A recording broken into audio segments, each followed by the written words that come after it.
The real story this morning, you know, when you do a morning radio show, you prepare.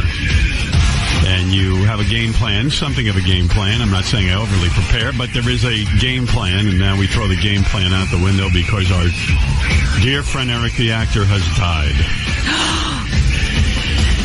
Are you kidding? You didn't know? No. Oh, I thought you knew for some reason. When did he die? Saturday. No one tells me anything. Gee, why did I think you knew?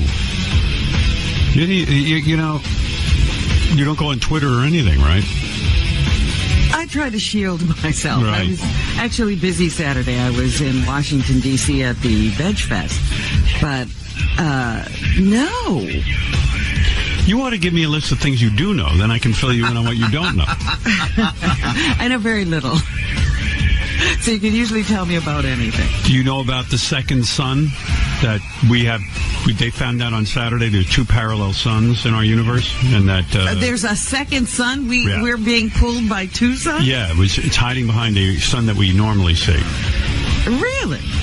And you're saying Eric the actor's death didn't make the Veg Fest? Eric would have been so happy when he died, when it was official that he died. And we'll talk to Jan, we'll talk to Shuli. Shuli, you can come in, because I think Shuli was... He's like the widow. Well, Jan's got all the information. Really the winner. Right. Yeah. But Eric would have been so satisfied in knowing that, his death was announced in Variety, right? Really? Yeah, there was as soon as it became confirmed that he had died, Eric the actor, was, by the way, a lot of people didn't know Eric's last name, Eric Lynch. He just would have been so happy with the fact that he was on the Us magazine website announcing his death. I mean, Eric loved fame. Well, he, felt that he was in show business. Shuli, you spoke with Eric on Friday, I believe? Yeah, I was on my way to do a show, and he called me Friday. And normally I always let it go to voicemail. Right. And for some reason, I just decided to pick up. And see what was doing. And he was upset at Gonzo. Gonzo? Yeah. And he was just ranting. What had Gonzo done this time? So apparently Gonzo had prank called a gay relationship show on the internet. Oh, I see. And he prank called as somebody who was in a relationship with Eric. Right. And he called as Jan. And Eric. Oh, my goodness. And Eric didn't like it, and he called me upset. So I told him I would handle it, but could he call me right back and leave me a voicemail about it? I'll play you some of it. Eric always called us every morning on the voicemail. There was always a message from Eric waiting, upset about something or other that was going on. But on the phone... So his death was sudden. It wasn't, Jan, what happened? And, Jan, you've taken care of Eric for... I think it's 9 years. 9 years, right? Well, almost 9 years. Almost 9 years. I mean, Jan, more than anyone... Jan, Eric announced to us just on, I guess it was on Tuesday. Last week, Tuesday show that you, of course, had to leave him because you have to take care of your parents, and that came up in your life. And I think, Jan, more than anything, Eric really adored you, loved you, because he was also dependent on you. I sensed real sadness and fear in Eric because... From that announcement, because his parents... would now be taking care of him, and I think in a lot of ways that represented his freedom being taken away, right? I think some parts, yeah. Howard, the day that he died was technically Jan's last day. Right. Working wow. with him. And I really think that, literally, his heart was broken. I think Eric had a broken heart because Jan was such a good friend to Eric. You guys became friends in high school, right, Jan? Junior high. Junior high. So Jan was like, well, people were picking on him. Jan... And go to the doctors.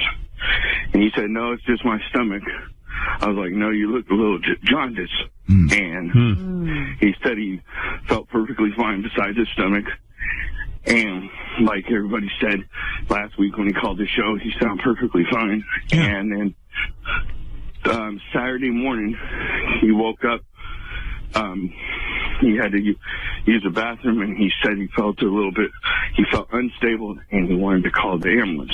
So we called the ambulance, and when they showed up, his blood pressure and stuff was pretty bad and pretty low.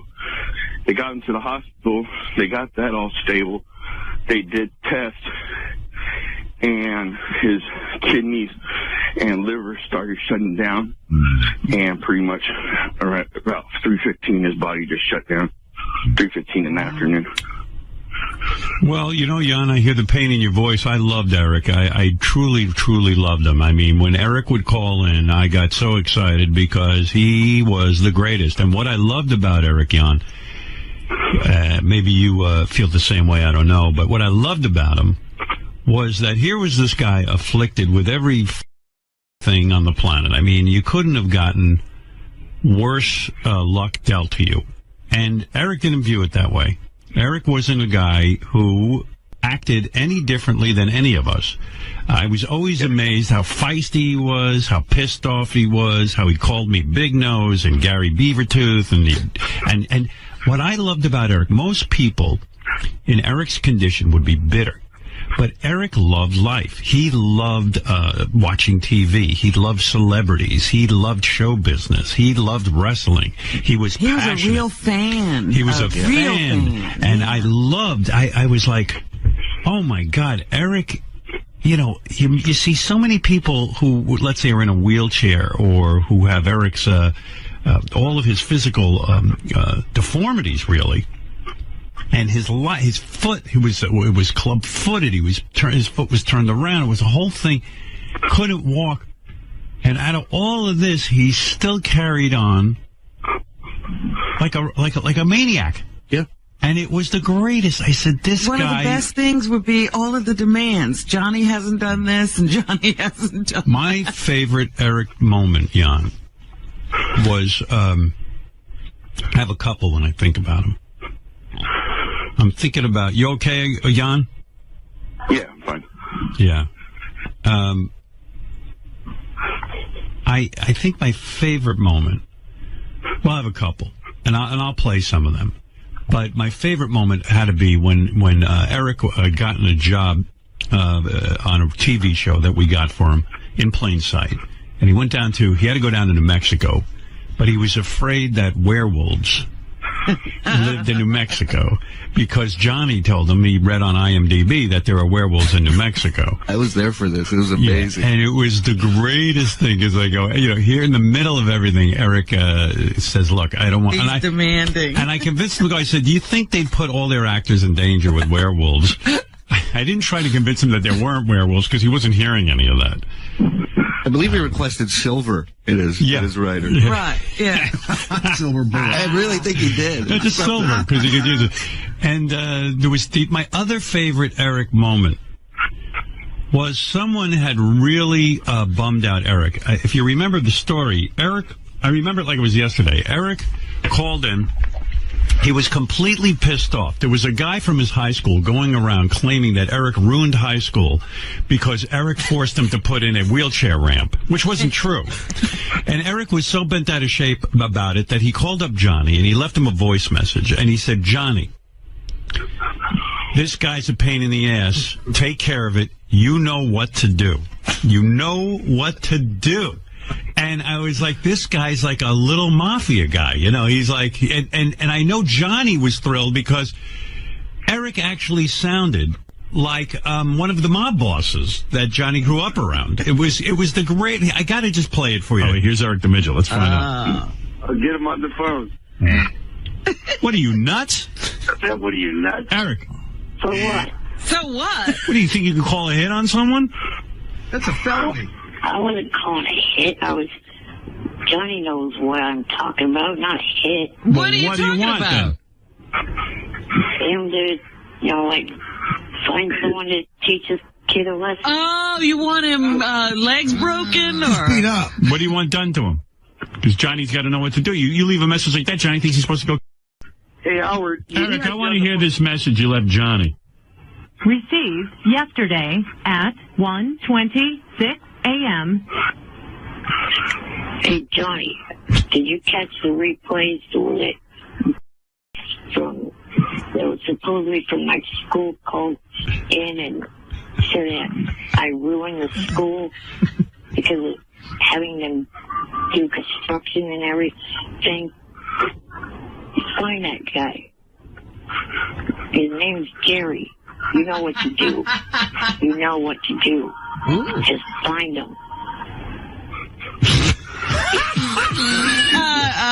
Johnny, how did he get...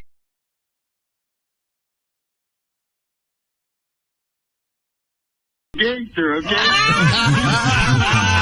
You know what to do. Oh, my God. Jan, so you get a call that Eric has died from the hospital, that they call you? Are you the person they call? No, I was there. You were there? Yeah, he went with him to the hospital. All right, tell me what you're feeling, Jan, because you must be in shock over this. This is a guy you spent every single day with. Did you ever have a day off even? Just a little bit during Christmas time. And you... yeah. It was complete shock because it was out of nowhere. It wasn't expected. It was all he thought he was having was stomach problems, and it was out of nowhere. And then, like Shuli said, today I was leaving to go to stay in a hotel and then going to the airport tomorrow. So it's just a little eerie that it was on my last day. How hard was it for you to leave, Eric? Had you sort of been at the end of it? Like, had you kind of said, I can't do this anymore? Or was it, I know you have to take care of your parents. Was it hard for you to leave, Eric? Yeah, I knew it was bothering him. It was hard on him because you represented his freedom, really. I mean, nobody at 30, Eric was 39, by the way. No one at 39 wants to be sort of with their parents and have their parents taking care of them. You represented his freedom. Like, his parents weren't going to take him to the bunny ranch. You were willing to do that, you know? Yeah. And I think he was taking it hard, wasn't he? Yeah, he was. And, of course, even though the last, let's say, year he hadn't been feeling much but to just hang out on his bed because arthritis and stuff, he still kind of stared at me, and he wouldn't be able to do as much stuff. Yeah. So when are they doing the funeral? There isn't nothing planned yet. They've got to get that all still planned yet. I can, because I know on the internet there's all kinds of fake funeral services telling people to go to certain churches in Sacramento. There is nothing yet. And when there will be, his family's just going to have a small private funeral, and they ask for privacy and respect. Right. His family asked if any fans want to honor him. Eric, pretty much when he was younger, grew up in the Shriners Hospital, Sacramento / San Francisco, and said if they want to honor him, they can put a donation in his name to the Shriners, Sacramento. Hard to believe. And then, go ahead, yeah. And then his parents know about the Stern fan groups that meet up. They said feel free if they want to have get-togethers and mourn him together. But there's not going to be a public service for him. Right.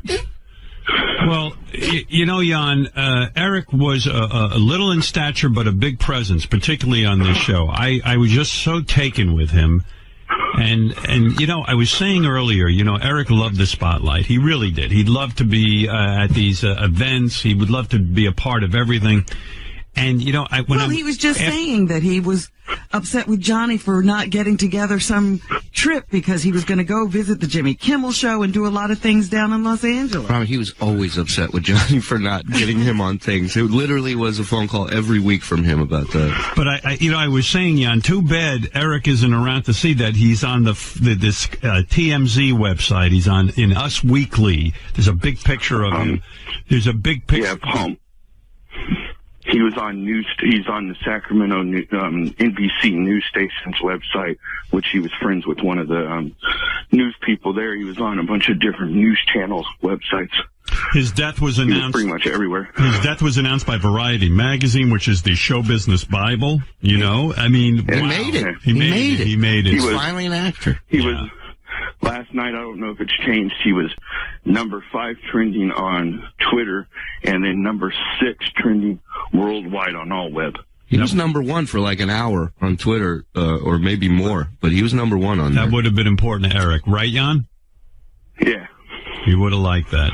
Jan, what is your what is your future? What are you going to be doing? I mean, I know you're going to take care of your parents. They're ill. How is this affecting your life, and what's your game plan? I'm staying an extra week, and then, like you said, going to take care of my parents. I guess you could say everything happens all at one time. My dad got put in a wheelchair, and my mom is going blind. So I'm going out to help them and stay You're a with good them. dude, Jan. I'll tell you. I mean, there's nobody more giving than Jan. I mean, to hang in there with Eric all those years and give Eric his freedom in a sense. And Jan wasn't getting rich doing it, as you know. And and now to be a caregiver to your parents, you're a very caring guy. I don't know much about you, but you strike me as being incredibly loving. Thank you. Yeah, I wanted to say that to you because His whole adult life, he's been taking care of people. Jan, you ever get angry about that? Do you ever say to yourself, "Who's going to take care of me"? No. Are you religious? Yeah. Yeah, I was going to say, you're more like Jesus than Jesus. I mean, Jesus was I running... don't know about that. I think so. Jesus was just kind of running around. He had groupies. He had all kinds of... I mean, Well, Jan... Jesus, he stopped by the sick, but he made him well. So. Yeah, but Jan really, he doesn't mind being the guy behind the guy. He's just a f***ing good guy. Right, he never wanted to be a part of, the spotlight. He let Eric have the whole thing. Yep. And I've seen Eric interact with Jan backstage. Jesus wouldn't have put up with it. Jan is a good guy. Trust me. Would Eric yell at you too, Jan? Would he get angry with you and give you shit, or were you the one person he wouldn't give to? Not really yelled, just talk to me with attitude, and it was usually after he either dealt with a Stern fan, right, or on the show and got pissed off at something on the show. I sensed he always enjoyed. Jan, you correct me if I'm wrong. Feel free, but I always sensed that he enjoyed even the interaction with Gonzo. Like it just gave him. It gave him something to do. You know what I mean? Gave him meaning. I guarantee you he had a fighting bug in it, and he liked to fight. Yeah. Because he was one of the only people I know that believed if people were talking to him and being wrong, if he didn't pay attention to him, he lost. Most people would see it that he was losing and they were winning by him going back and fighting with him. But he's seen it the opposite way, so he definitely liked to fight.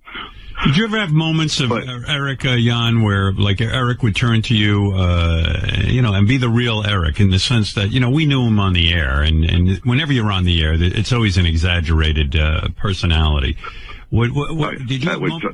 A lot of people couldn't distinct show in reality. Was Eric a sensitive guy underneath it all? Oh yeah. He was. I'd tell you, the first time I met the real Eric is after a show. I took him. We all went to a strip club, and I went right to the front of the stage with Eric, and we were taking turns crumpling up dollars and throwing it over to the dancers because they were a little far away. And when the girl was done, this stage had a curtain that dropped down, and Eric and I are literally at the front of the stage, and the curtain dropped down on Eric and me, like right on our heads. And I immediately freak out, and I pull him out, in his wheelchair, and I'm like, "Are you okay?" And he looks at me and goes, "What a way to go." Eric loved women, right, Jan? I mean, that was the thing. Was the highlight of his life, and I want you to answer me, was one of the highlights, or certainly maybe the highlight, was when we got him laid at the Bunny Ranch. Am I correct? Yeah. Yeah, I mean, the poor guy was sort of saddled with his body that, he couldn't really ever be treated like a man because he was so dependent on everyone. And when he went to the Bunny Ranch, for once he felt like this is what it must be like. You know what I mean? To just be normal and have a check into it. Yeah. If you remember this, who Is what I want to know. That was Cherry last night. Cherry last night. Me last night. Cherry, was he good in bed? I mean, did you have an orgasm? I'm good on him. Yeah, so you did not have an orgasm, but he had one. No, she managed to make herself. Oh, you did. You did have one. I did. I see. Did you have to touch your clitoris to stimulate He yourself? actually can touch my clip. You were playing with her clitoris, Eric. You knew how to do that. Yeah. Where did you learn that move? In porn? Yeah, I guess from watching that. I see. All right. So you knew exactly what to do, huh, Eric? Pretty much. I'm sure all at the Bunny Ranch, their panties are at half-mast today. Yeah, they are flying a flag at half-mast. They seem to like Eric, you know, the girls. They did. I mean, this is the thing about prostitutes. They seem to like everybody. Well, that's what I love about him, and that's why I felt good about Eric going there, because, I mean, I knew Eric, you know, Jan, Eric beat the odds. He was a guy, they told him as a teenager, he wouldn't even live to be a teenager. Didn't they tell him that? Yeah. He was honoring, told him no, he'll live a full life. So yeah, and he told all doctors that.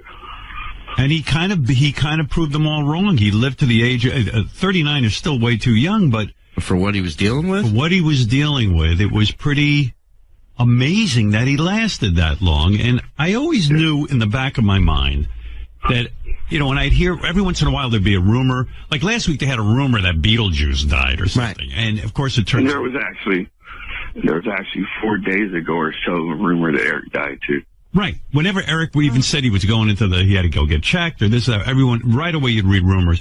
And when I first heard, I know around here, they said Eric might have died because no one believed it. And I didn't believe it because really because I knew Eric's situation with his health, I knew that we'd lose him at any time. I knew it. But I never really thought the day would come. You know what I mean? He just seemed to be beating the odds all the time. I just never imagined Eric not being here. And I got to tell you, it affected me so much. And even my wife, and I suspect this is for a lot of people. My wife goes, you know, my wife doesn't really know the show all that well. And she really didn't know Eric, but she was crying. She felt so sad to hear that Eric was gone. And she couldn't explain why. She goes, I don't know why. I feel something about this. And that's how I think all of us are feeling right now. We didn't know Eric personally, but we knew him over the air. We knew about his situation. We knew how hard his life was. And I always knew that. And I always loved giving Eric airtime. Eric loved airtime. There was one time he called in. He was so pissed off. He left a voice message for me. He was angry that he couldn't give it on the air. He was on hold. And, you know, there were times I couldn't get to Eric. How dare you? Yeah, right. Oh, how dare you? That was a real affront. He would be. Hey, Richard, it's me, Eric. I was on hold for 2 hours and 59 minutes. I'm Jesus. This is getting fucking ridiculous as hell. He needs to start taking calls from his regular callers that used to call him on K-Rock. I mean, getting annoyed with it. And that I want to talk to him tomorrow. I want on the air tomorrow. Bye for now. Your boss is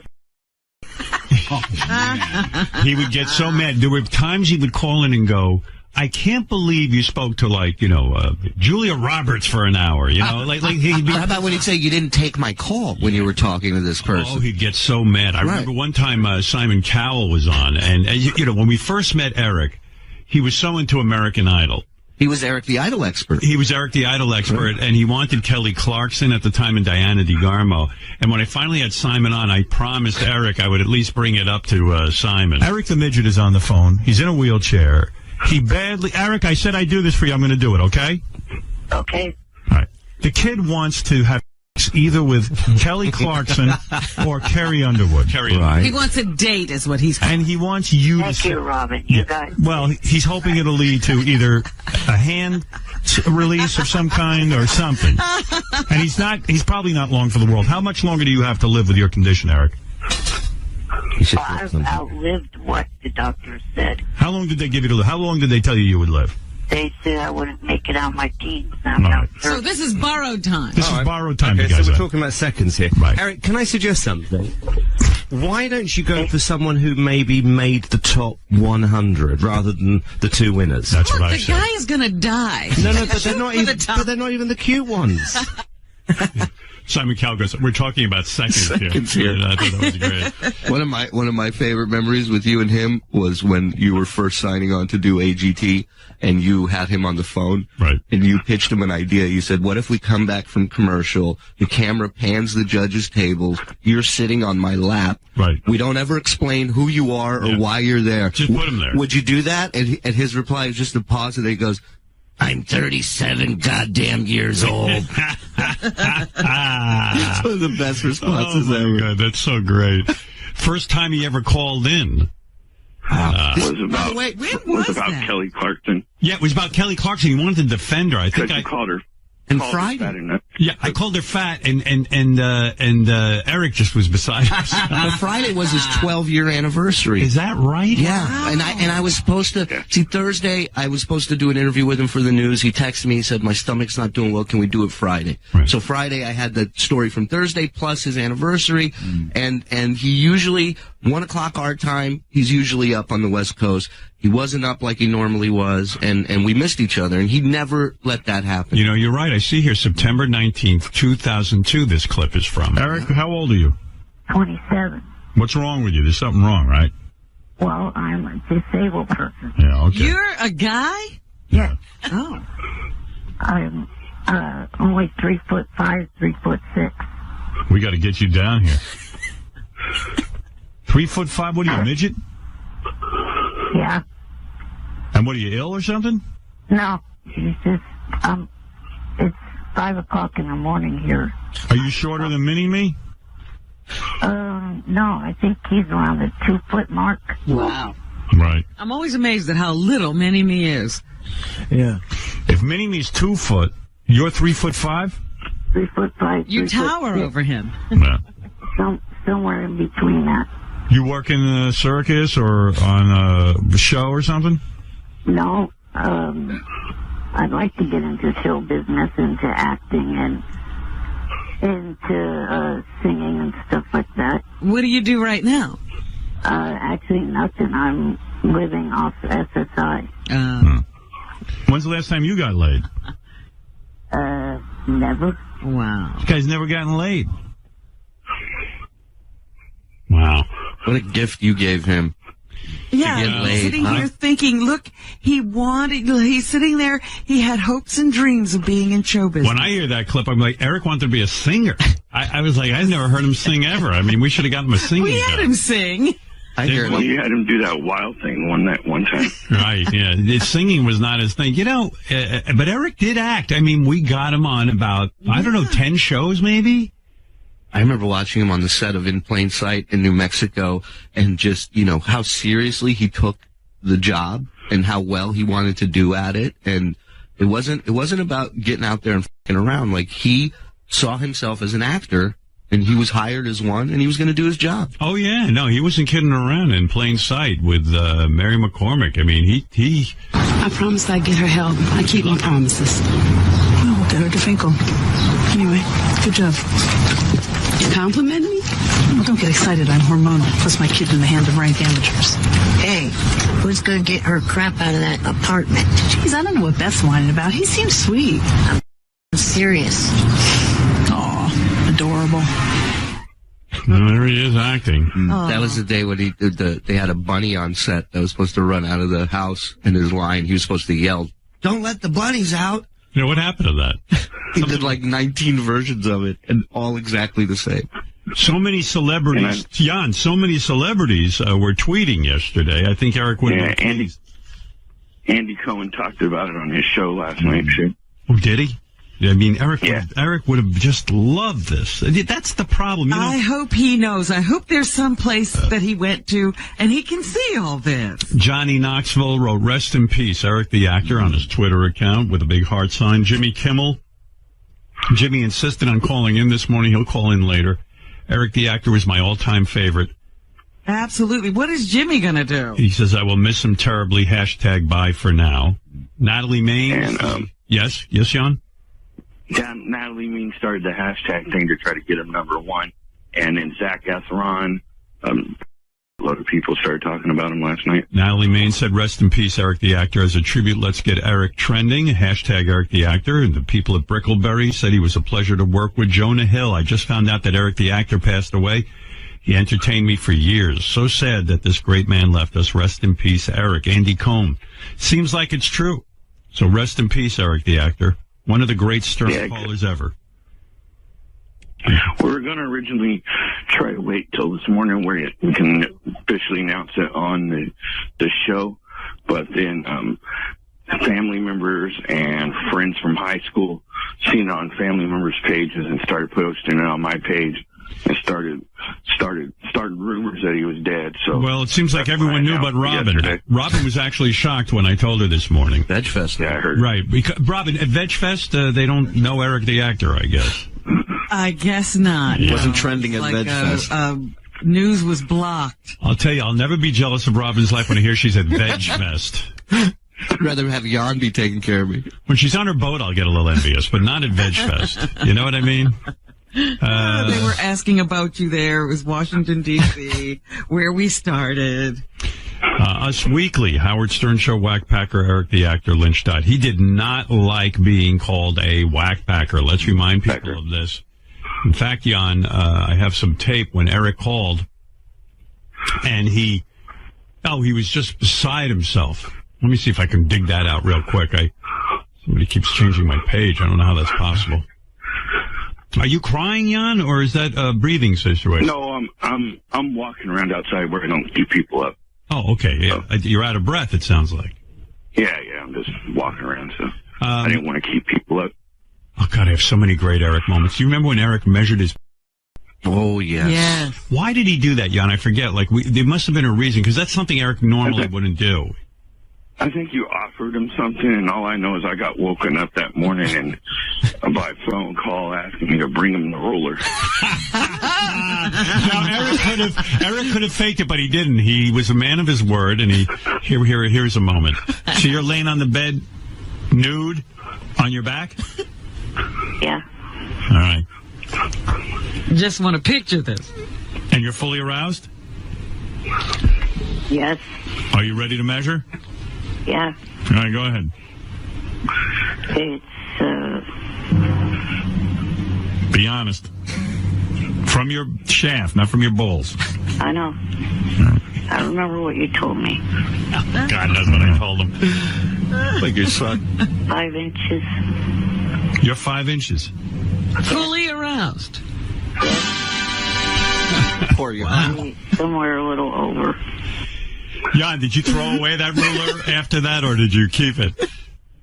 I don't know what happened to it, to tell you the truth. Jan's blocked out that whole evening. Well, that wasn't the only time that something like that happened. That time that he was, well, I guess you could say sexting or whatever you would consider through email, taking a picture of his cock and sending it out. I walked in on him when he was doing it. And what, was he ashamed that you walked in on him? No, he got me that he just used the bathroom and he hadn't got his pants up yet. Oh, that's the greatest. Mind your business. He had a cover story. Oh, that's so great. I have so many, oh my God, Eric with women. Eric and his got him into more trouble. Remember when Eric was in love with Kendra? She was a girl who had sort of... yeah, that was probably his second most highlight with the girl till after she pretty much showed that she was a fake. Yeah, Kendra had what, a website? She was right, she was some kind of a cam girl, webcam girl or something. And Eric and then she worked at a strip club in Phoenix. Yeah, and Eric was falling in love with her, and he would call up irate if anybody said anything about her. He really he really thought of her as like a girlfriend, right, Jan? Yeah. Eric, she's a porn star, right? No. Eric, I'm looking at her website. Can you define pornography for me, Eric? She's got live webcams where she's naked on her website. She's got live webcams where she makes out with chicks. Is that not pornography? horse tooth. Shut up. Well, what is wrong about that? Well, I'm just looking at. I don't even know who this is. Is she? She has a website, Howard. So I can tell you. Does she have a website, Eric? If you would shut the up for a minute, I will tell you. This is his best phone call ever. Of all the ways I thought this guy would die, I never thought of an aneurysm. He's got a girlfriend now. Look at the guy. Wait He's a on minute, fire. he's going to fight you. Is he on meth? Eric loved the show, didn't he? It gave him a reason it gave him fame. It gave him so much, right? Yeah. He liked the fame. He liked the fighting, like I said earlier. Yeah. What a character. God, I loved him. I mean, people say, what people say, I just love the guy. I loved him. Sometimes Gary would come to me and go, I can't believe what? Gary would come to me sometimes and he would say, Howard, how can you put this guy on? He's ungrateful. I go, Gary, that's what's so great about him. Right. He's not sitting there sucking somebody's dick for airtime. He's like, it's just unbelievable. There's nobody that's dealt that hand in life that is like to the rest of the world. Yeah, they're usually a little giving, a little meekish, something, you know? No, not him. Gary, you had a love-hate relationship with Eric, didn't you? I mean, I did. And more hate than love, because you know what? I feel actually good. First of all, I know he was really mad at me this last week because I gave him a hard time about the ALS challenge, but I always saw it as like ball breaking, meaning like I didn't go home and say to my family, I hate Eric. Like it was here, I would with him, and then I just left it there. And I love tweaking him, there's no doubt about it. But when I spoke to him last year off the air about coming to the birthday show, which by the way up as well, I thought I had a good conversation with him. I thought we were sort of in a good place. But yeah, I like breaking his balls, and he did get under my skin. You didn't like Eric, though. You genuinely didn't like him. You would really get Eric. Can I tell a story? This is where it turned for me. I always liked him, and I felt for him. And so he asked me once, could you get me into the American Idol show in Sacramento? So I remember talking to you, and you said, hey, if you can help the guy out. So I had to call a friend of a friend who ran the venue. You know, it was not an easy thing to do. So if Eric asked me on a Tuesday morning, I immediately went to work on it. When I came in Thursday morning, he had left me this vicious voicemail. Listen, you f***er, if you're f***ing around with me, I will get you. And I called him back, and I go, Eric, I'm trying to help you. Like, I got other work to do. Right. And so that's who he was. Yeah. And it would drive you nuts because you felt he was unappreciative. But what I loved about him, Gary, which I always had to explain myself to Gary, because Gary would say, how can you do this? He's driving me crazy. I can't stand this guy. I said, but it's the greatest. It's so fucking great because Eric, by all accounts, with his afflictions and everything he had going on, you would think he would be this meek guy. Like you said, Shuli, he wasn't. He was a guy who would mix it up and be ornery. It was the way he was. He'd yell at you if you were trying to help him. Yeah. No, he wanted no favors. He was entitled. And you better give it to him. That's why I feel like Jan must have had like such a wild time with him. I mean, because as much as Jan helped him, he probably got yelled at too. Oh, just last week I have a voicemail from Eric calling Gary an ape face for calling him a liar about ALS. Oh my God! Oh. And then Johnny and him would come up with this craziest, most outlandish to call in the show about. But the thing I love most about that is Eric at his core was such a good guy that when you finally get him on the spot, you're like, dude, come clean. What's going on with this? And he'd go, all right. He wouldn't to your face for too long. Yeah, he was good. One of my favorite moments, Jan, was when Eric decided to go out on his own. He started with Johnny, his own internet radio station, and it was all Eric was the linchpin of this whole thing. And Eric's show, when we would play back Eric's show, it was the greatest thing ever. Dad wanted to know, I believe, what your last movie that you went to go see. What movie was that? Yeah, which I didn't go see, and I didn't go see, and I on my TV. And I didn't see it. What was that about? Yeah, I didn't see it. What was that about? It was a show about American Idol. It was a wrap-up show for American Idol, and Show done in a well. it was so great. No matter what they did, Eric was the one you couldn't hear. It just went on, and it was always weird technical difficulties. Eric, are you mad at Johnny for not following orders and calling into the Stern Show last Thursday?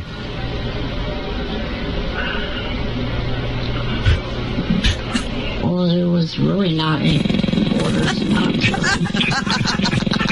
When I made this statement that I made the other day, You couldn't write this stuff. I knew Johnny wasn't calling in anymore. I was basically... You couldn't write this stuff. Oh, it was amazing. That's a great question. Yeah. Jan, it was unbelievable, right? And then there was one point Eric had then Eric gave up on the American Idol show. He decided to have a country music show. And the country music show, the problem was the music was louder than Eric.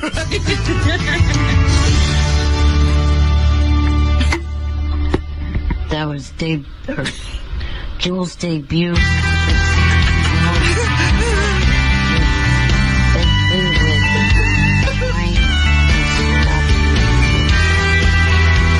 He's doing a talk-up right now. Demo on how not to do a radio show. Oh, my God, I would say, Eric, we can't hear you. It didn't matter. Like Christopherson would do.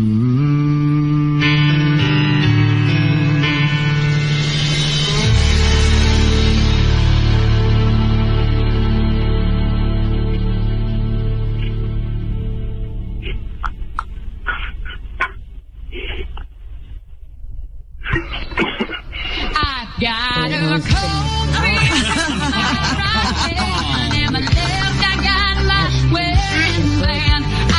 He's talking. But there was that long gap that he couldn't get started. He loved country music, right, Jan? That was his thing. Yeah, that was his main music he liked. Oh, he liked a little bit, I guess you could say, pop and R&B. He loved it all. He loved pop stars. He loved following the charts. He was great. I mean, good Lord. I loved it when he would call you and give you advice because now you were a judge and he knew all of these shows. Oh my and he God. evaluated your performance. He was the only whackpacker that I would get bummed when he was mad at me. We only had one real big fight. What was your fight about? This was years ago. That was the laying down thing. Yeah, this was years ago. We were doing a show somewhere, and he came out to the show, was a part of it with us. And at one point, Jan took him out of his chair backstage and laid him on a couch, much like this couch here. And Eric was laying on his side, like it just looked like this Playgirl pose of him laying on the couch. So they took a picture. I'm like, hey, can you send me that picture?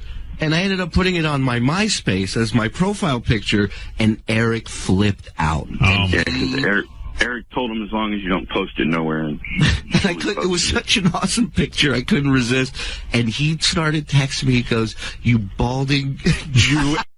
When Eric was pissed off at you, it was unbelievable. Yeah. Like, I'm thinking back to all the time Eric was pissed off, but what was great was, I guess, on the air, Fred or somebody had said that Eric talks slowly and grunts when he talks. Yeah. And Eric just was beside himself. So I'm abundantly clear with each and every person. Let me start over. Let me get something abundantly clear with every one of us to this show. I do not grunt when I talk, and I do not talk slowly. Do you hear me talking slowly right now, mother? I talk at a normal rate of speed, and I do not grunt when I talk. Shut the Oh my God! Well, he gets mad at you, and then Eric would get mad at Fred because Fred would play the sound effects behind them. It was I always loved that. Yeah. I'm not giving that head credit for it. Well, Even if he deserves it, is what I think you're making a mistake. I don't think that's fair to Steve. Him covering the story helped you. Really? I hate Langford. I want you to fire his dumb. Why? Because he has a huge. Right. Well, why do you hate Steve? He helped you. He's helping you. 0 point.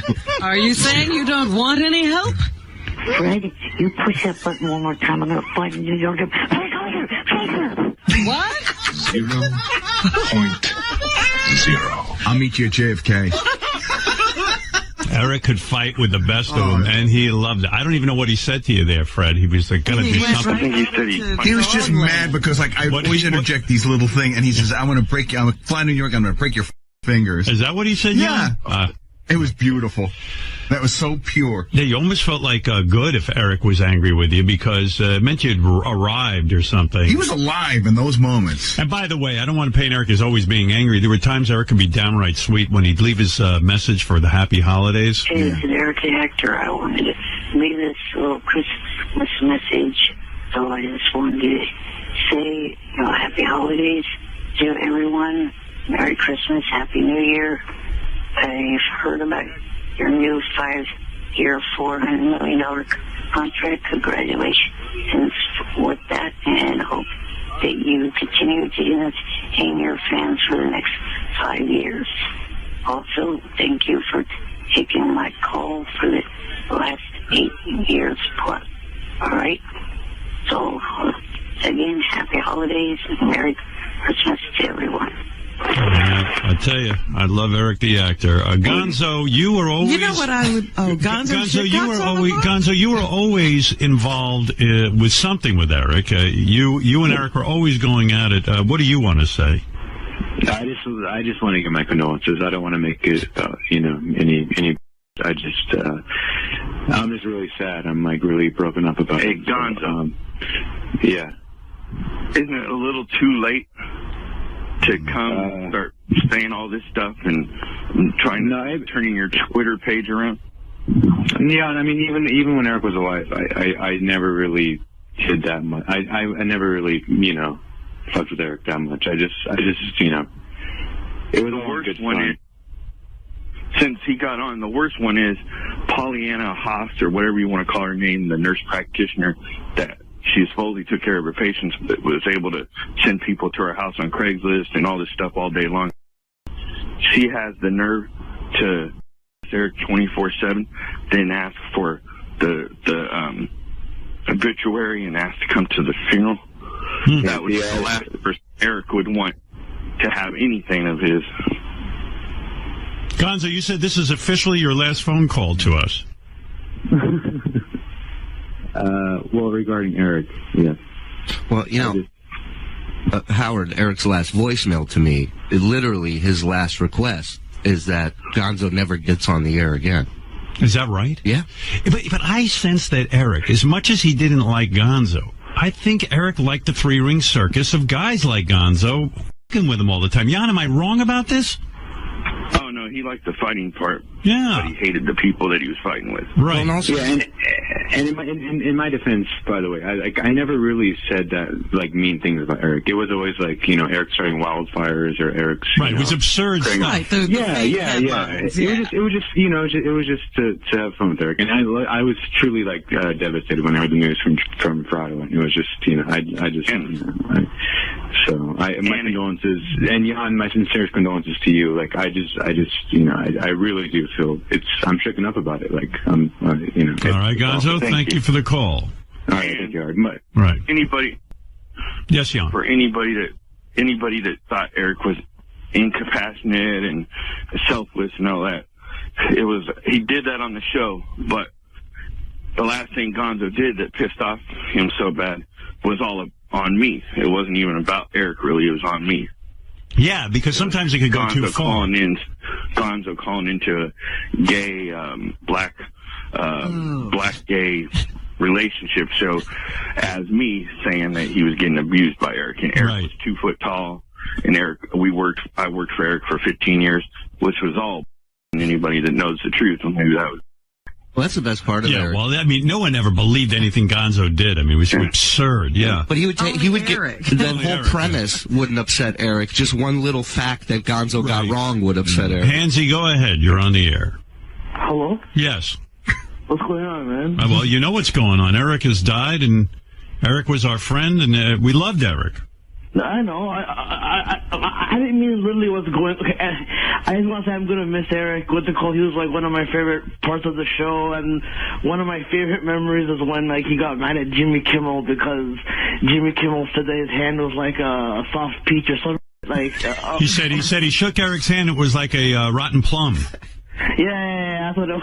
And then Eric got so pissed off at Jimmy. It was so great. But Jimmy, I have to say something because I know Jimmy off the air, and Jimmy Kimmel, Hansy and Jan and everyone else.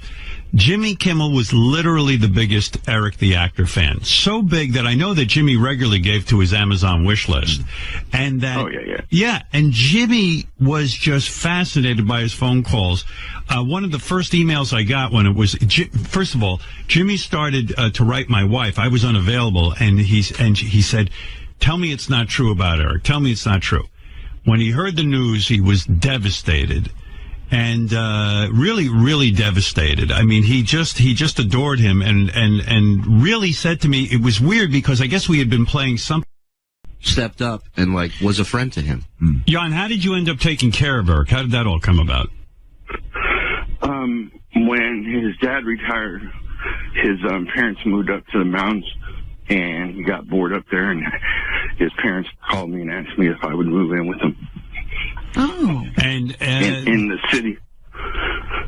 And it wasn't your life's ambition to take care of Eric, but it just sort of worked out that way. Yeah. I know you're broken up. Tell me what happened. Eric seemed fine on Friday when he spoke to Shuli. Was he complaining of anything?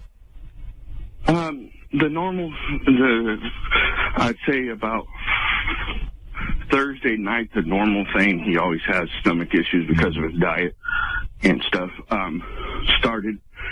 And that was normal. And then Friday night, I told him he didn't look too good. He should call his parents.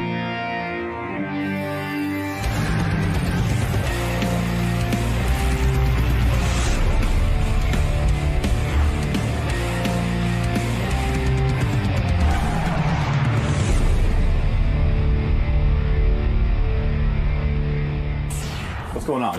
Mark McGrath is here. That's what's going on. Is that all right? Old friend of the show. We're going to bring him in? Absolutely. You sure? No, I'm agreeing with you. Absolutely. He's an old friend of the show. All right, good. I'm glad. All right, you ready, man? Yeah. Hey, what's up, Mark? How you doing, brother? Good. How about yourself? So nice to be in the hallowed halls of the Howard Stern Show. I listen every morning. So does Rodney. And it's just, it's like coming to Graceland. It's my Graceland. It truly is. Look at this. Ronnie meets you. Ronnie actually meets you at the elevator. It's Graceland, except Elvis is still alive here. Good point. Good point. We get to celebrate our king here at the show. Oh, look at him. Hey, Lisa, how you doing? Good to see you. Hi. He's so cute. I should at least make it. This bastard beat me in Rock and Roll Jeopardy. Not many people beat I remember me. that. He got me. I will tell you this about the wonderful Hank DeWort, though. His trivia knowledge extends from 1967 to 72, and then it shuts off. So he'll get you any spooky tooth, any mountain questions, but you bring him into like Duran Duran Culture Club, it's a wrap. So I will say on behalf of my 3-time Rock and Roll Jeopardy championship stardom that the questions were a little skewered his way. I'm not tempering it. May rest his peace. He certainly beat me in Rock and Roll Trivia. And he was passing out in between questions, I remember. Well, so was I back then.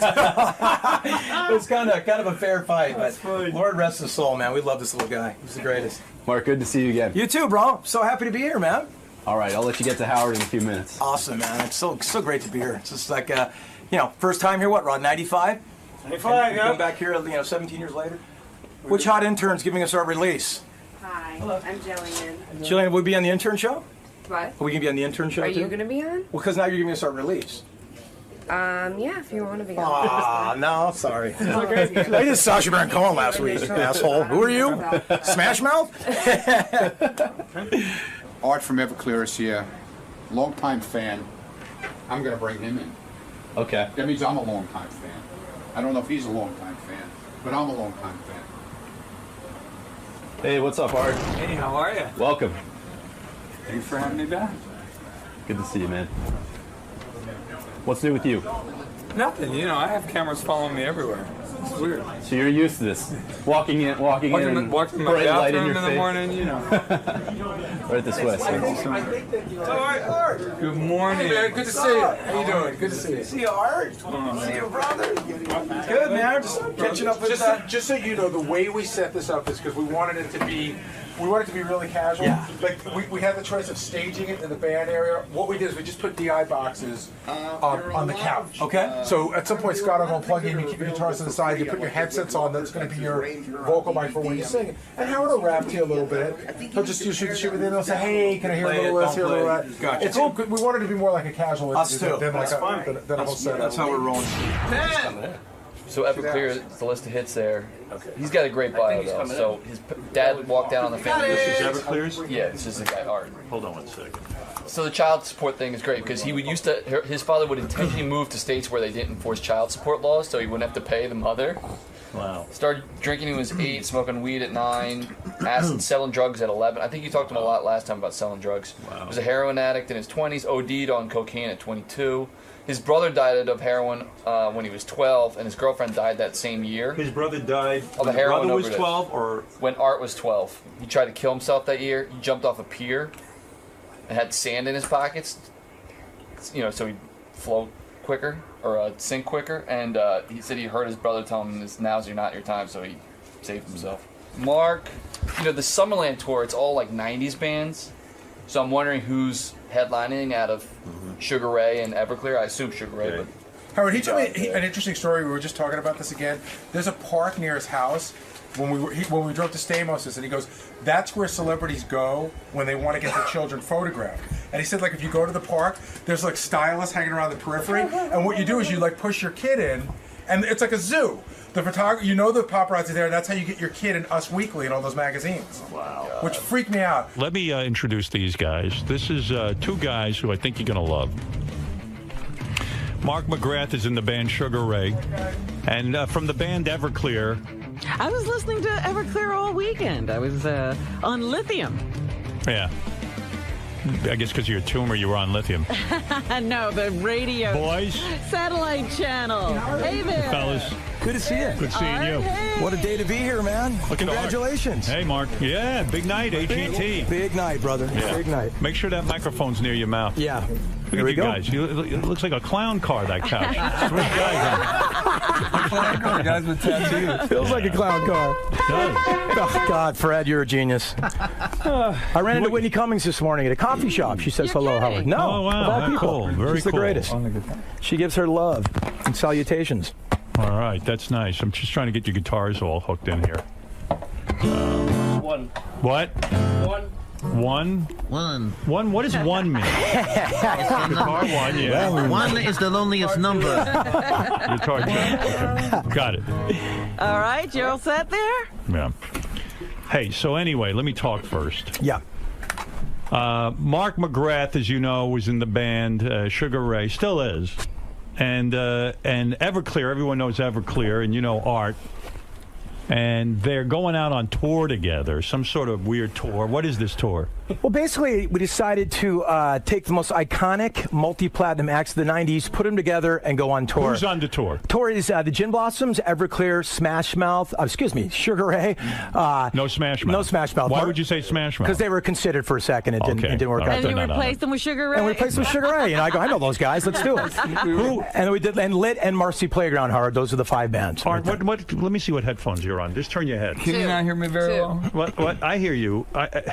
Scott! It's right here. All right. Because I don't know who anyone is. What's your name, sir? I'm Rodney. No. Oh, you're right. Wait a second. Let me get this straight. This is Art. They separated us. Let me see what's going on here. Wait, here. Let me get this. Let me get this going. Like 50 guys piled in. Sorry, dude. We're excited. Art, who is the headliner on this show? Is it Sugar Ray or is it Everclear? Well, actually, this was an idea. We're the last band. Everclear is the last band on the show. Right. But I'd have to say the headliners are the songs.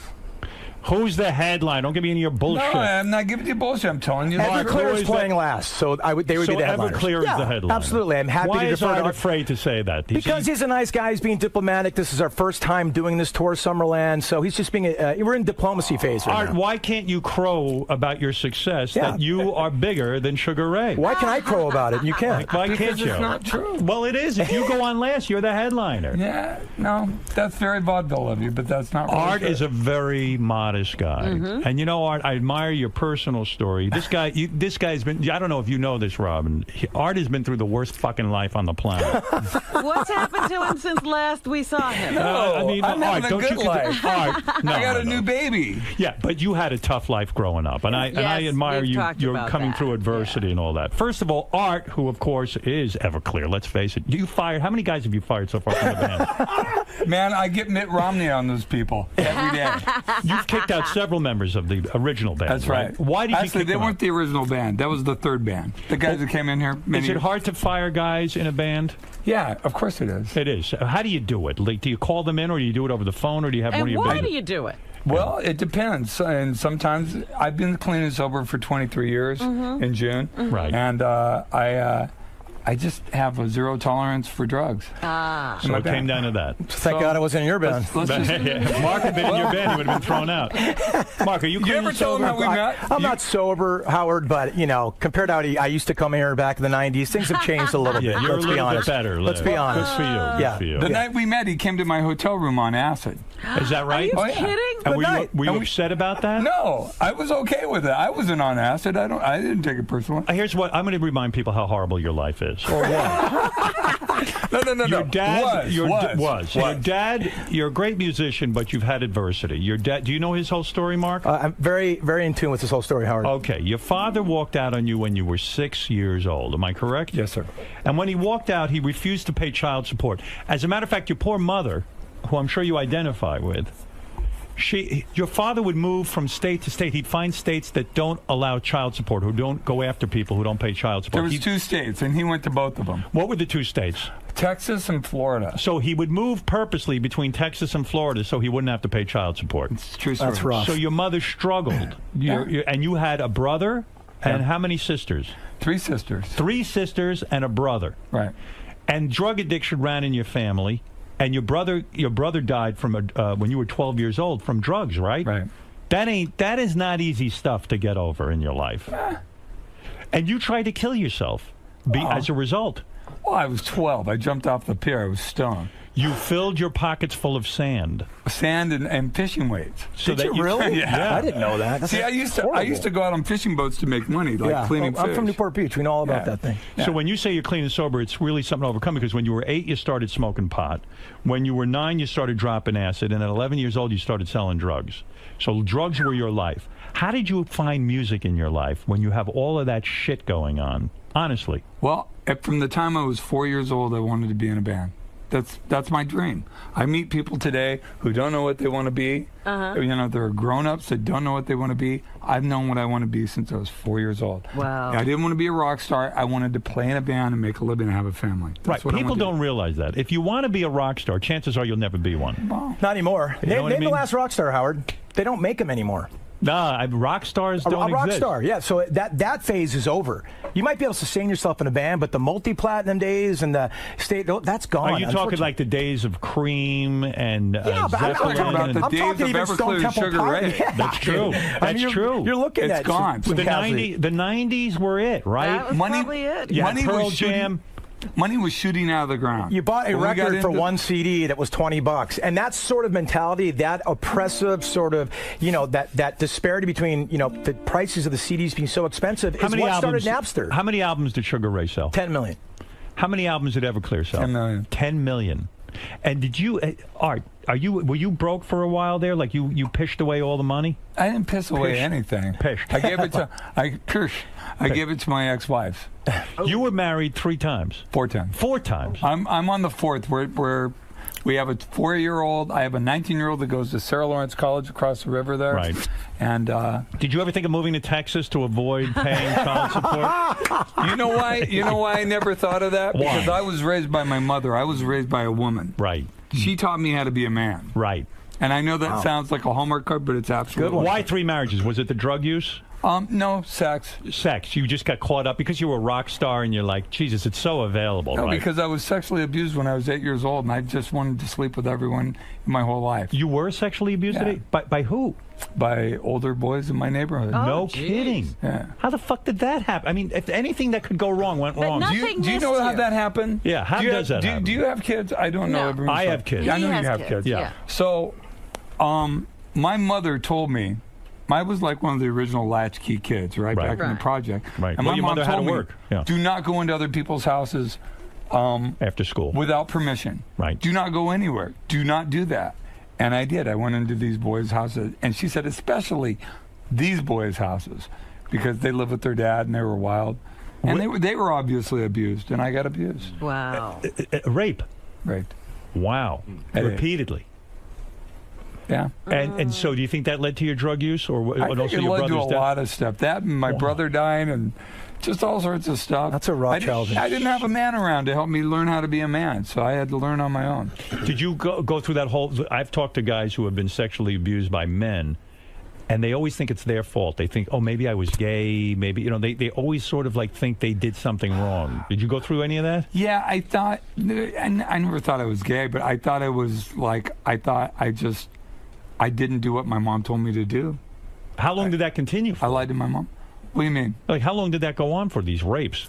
Just that afternoon. That one time. He didn't keep going back to the house, Howard. He learned after that. No, that's good. I mean... Obviously, I have something in me that learns from my mistakes. I figured you're a dopey kid. You keep going back. You know what I mean? You guys won't do this again, will you? Did you report them to your mother, these boys, or were you ashamed? My mother died in 2006, and I never told her. Wow. Right. Well, she didn't need to know that. That would have upset her. It would have upset her. For the better. Yeah. She didn't need to know so. that. I think it's for the better. Because she would have took it on herself, and it wasn't her fault. It was my fault. Do you still remember who they are? Have you ever thought of confronting them at some point? I know a lot of people do that to have some sort of closure. Well, I don't know if you know anything about the whole 12-step process, but going through the 12-step process, you make amends, and you also confront people. And I had no way of confronting these people when I went through the steps. And actually, I'm at 23 years. I'm getting ready to start going through the steps again. I need to do it again. Why, are you feeling tempted to go back? No, I'm not feeling tempted. I just feel like I need to make sense of the last 10, 15 years, because even though I haven't drank or done drugs or anything like that, not even caffeine, right? I was a sexual addict, I used sex is an addictive drug, and it cost me marriages and cost me friendships. But are you afraid to go back and confront them? Because what if it happens again? What if you go there? No, you think the boys are still... Yeah, what if the boys grab you and put you in the room and say, oh, yeah, come in here. We want to hear your amends. I'd be afraid of what I did to them. Right. No, I mean, listen. I grew up in a black neighborhood. I was the one white kid in a black neighborhood. I learned to fight at an early age. Right, I know what that's about. Yeah. I know. I know you do. Yeah. And it's just like, I'm not worried about that. Were these black gentlemen or white gentlemen? No, without getting specific, they weren't black. They were not black. No. They were white guys. Just want to make that clear to all you racists out there. That Art was, It was in, they kept it within the race. They kept it within the race. Possibly. I miss you, Robin. Yeah. How you doing? You even said, and I thought this was a great moment of honesty, you said that your third wife was a trophy wife, and she walked out on you.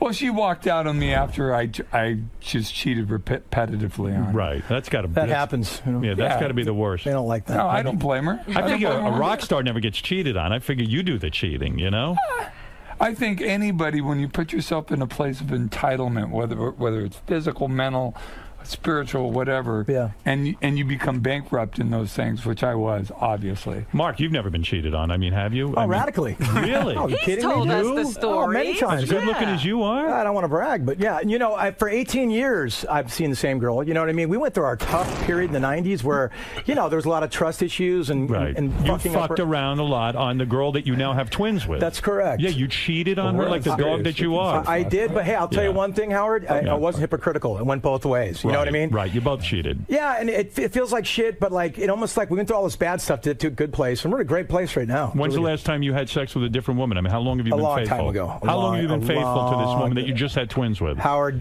years and years. Honestly, because I got to a point where I took that job. Why are you not marrying the mother of your children? She won't marry me now. Why? She's on some weird power thing, saying I had all the power for 16 years, then we got engaged, and now she's like, I have the power now, and I want to get married. She sounds like a royal pain in the ass. She's the greatest, Howard. Is she the greatest? You've met her. You love her. I like she's her good very people. much. I liked her very much, and she's very attractive as well, which counts with me. I lucked out. Believe me, that's why I hung in forever.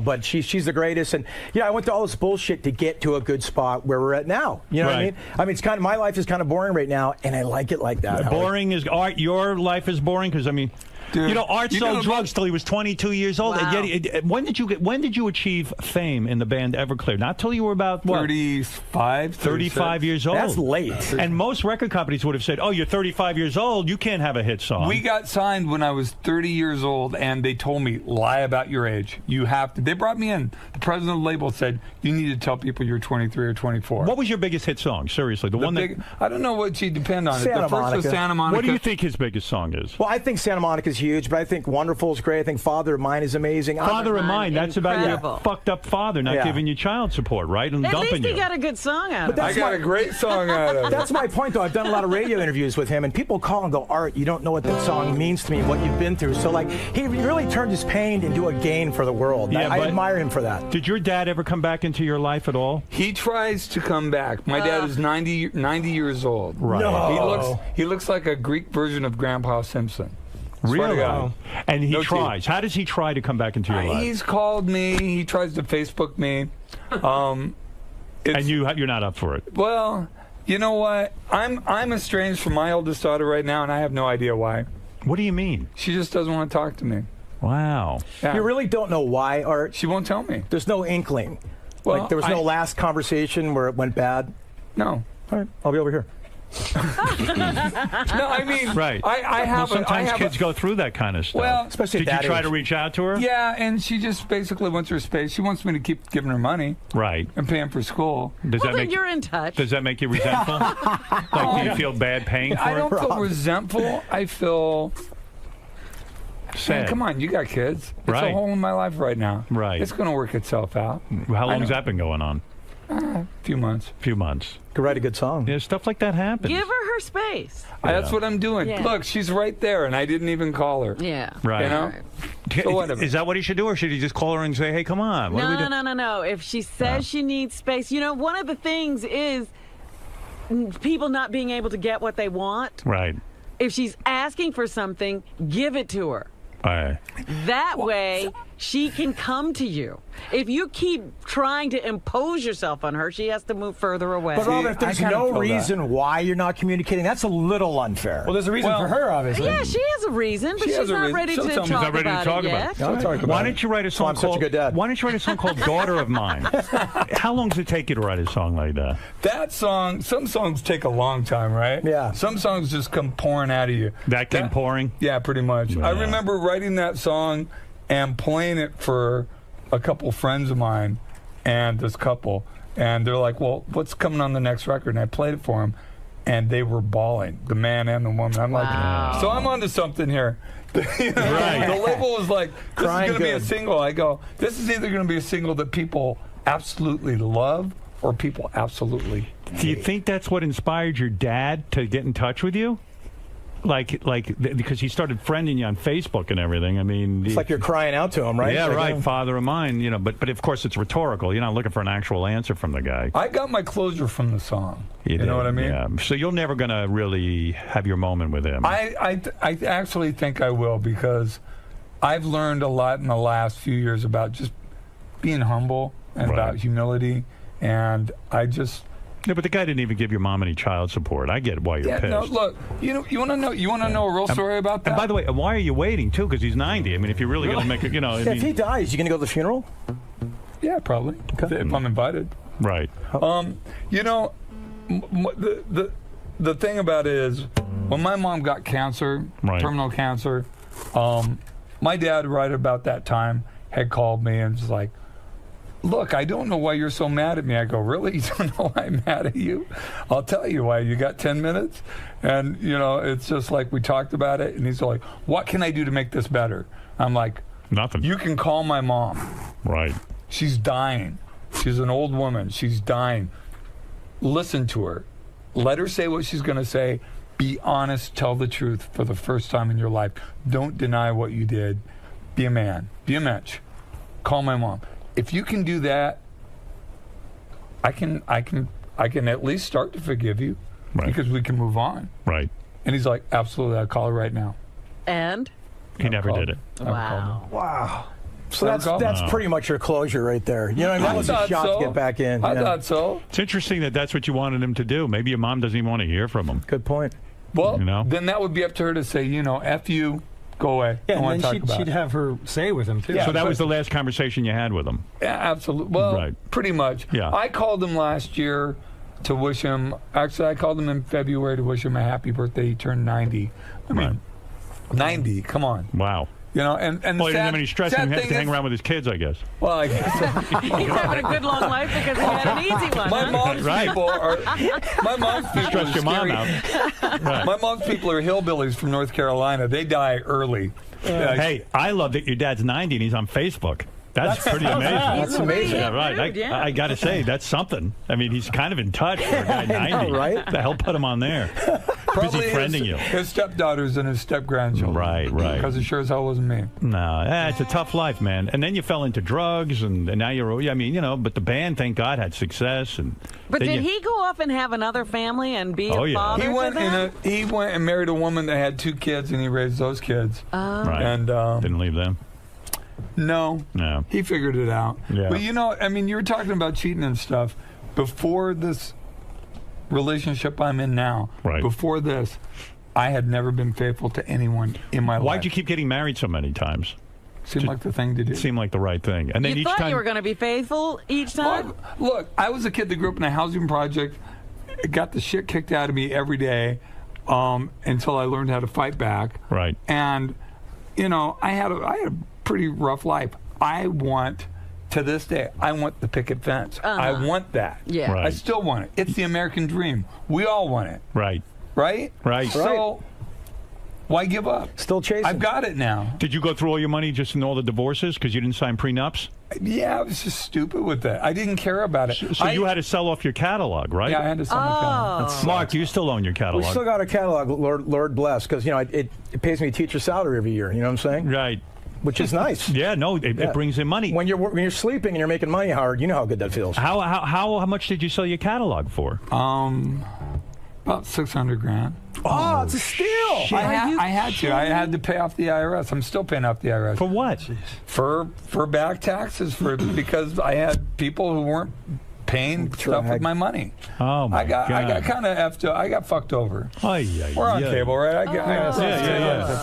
So, but it's cool. It's cool. Look at it like this. Cool. I was $7 million in debt. $7 million? Yeah. I'm $130,000 in debt now. How did you get to $7 million in debt? That means you made $20 million. No, because it was. I know it wasn't. I didn't even make that much money. But I mean, it's insane. literally, Did you made the split majority of your money from TV, right? No, the band did well. Probably split. Yeah, the band did good. But I'm making my money from the band now. Okay, well, there you go. Well, now we're going to make money from Summerland. There you go. I like the way you think. Yeah, what? Hey, let me get. I better give you guys plugs. Man. It sounds like everybody's kind of hard up right now. Howard, you love to do that. Yeah, you look good.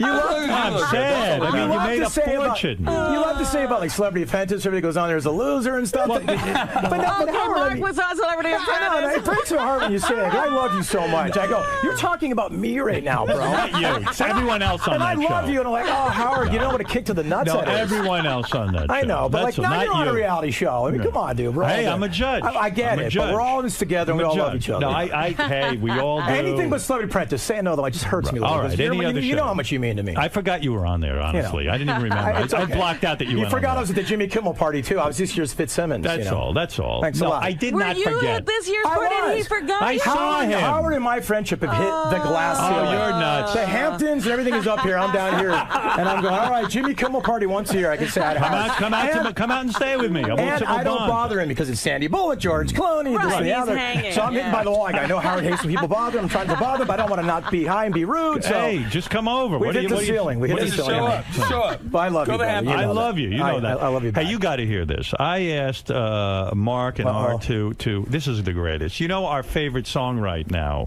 Where's it? Hey, it's actually me and Rod Howard that got this in the tradition of us copying some psychedelic beat and that kind of thing. All right. Anyway, so I said to Mark McGrath, of course, of the great band Sugar Ray, and we'll talk about the Summerland tour in a minute because you should get tickets. It's going to be a lot of fun. But let me find the song. Gary, what page is that song on? Gary, page 2, third column, right at the top. Okay. Remember this song, Jackin' Off? I knew it. You had him do a cover of Mark's Jackin' going to do Off? Wait, you know this song. Let me refresh your memory. Hold on. Everyone loves this. I be feeling all alone at night. feeling so lonely. Are we doing this?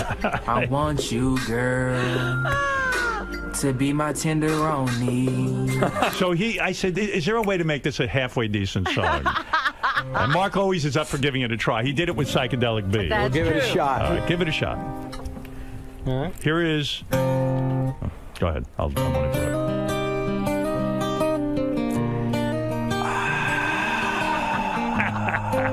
It's funny already. I'll be feeling all alone at night, feeling so lonely. I want you, girl, to be my tenderoni. I log on to Facebook, then I start to look at dumb pics, and it made my dick so hard. I feel the pressure rising, girl, rising for you, and I'm finna jack off to you. Girl, you got me feeling like I love you, and I want you, jacking off to you, jacking off to your Facebook page. It's your Facebook picture, yeah, it's your Facebook page, come on. It's your Facebook picture. You see the lotion and it's the motion.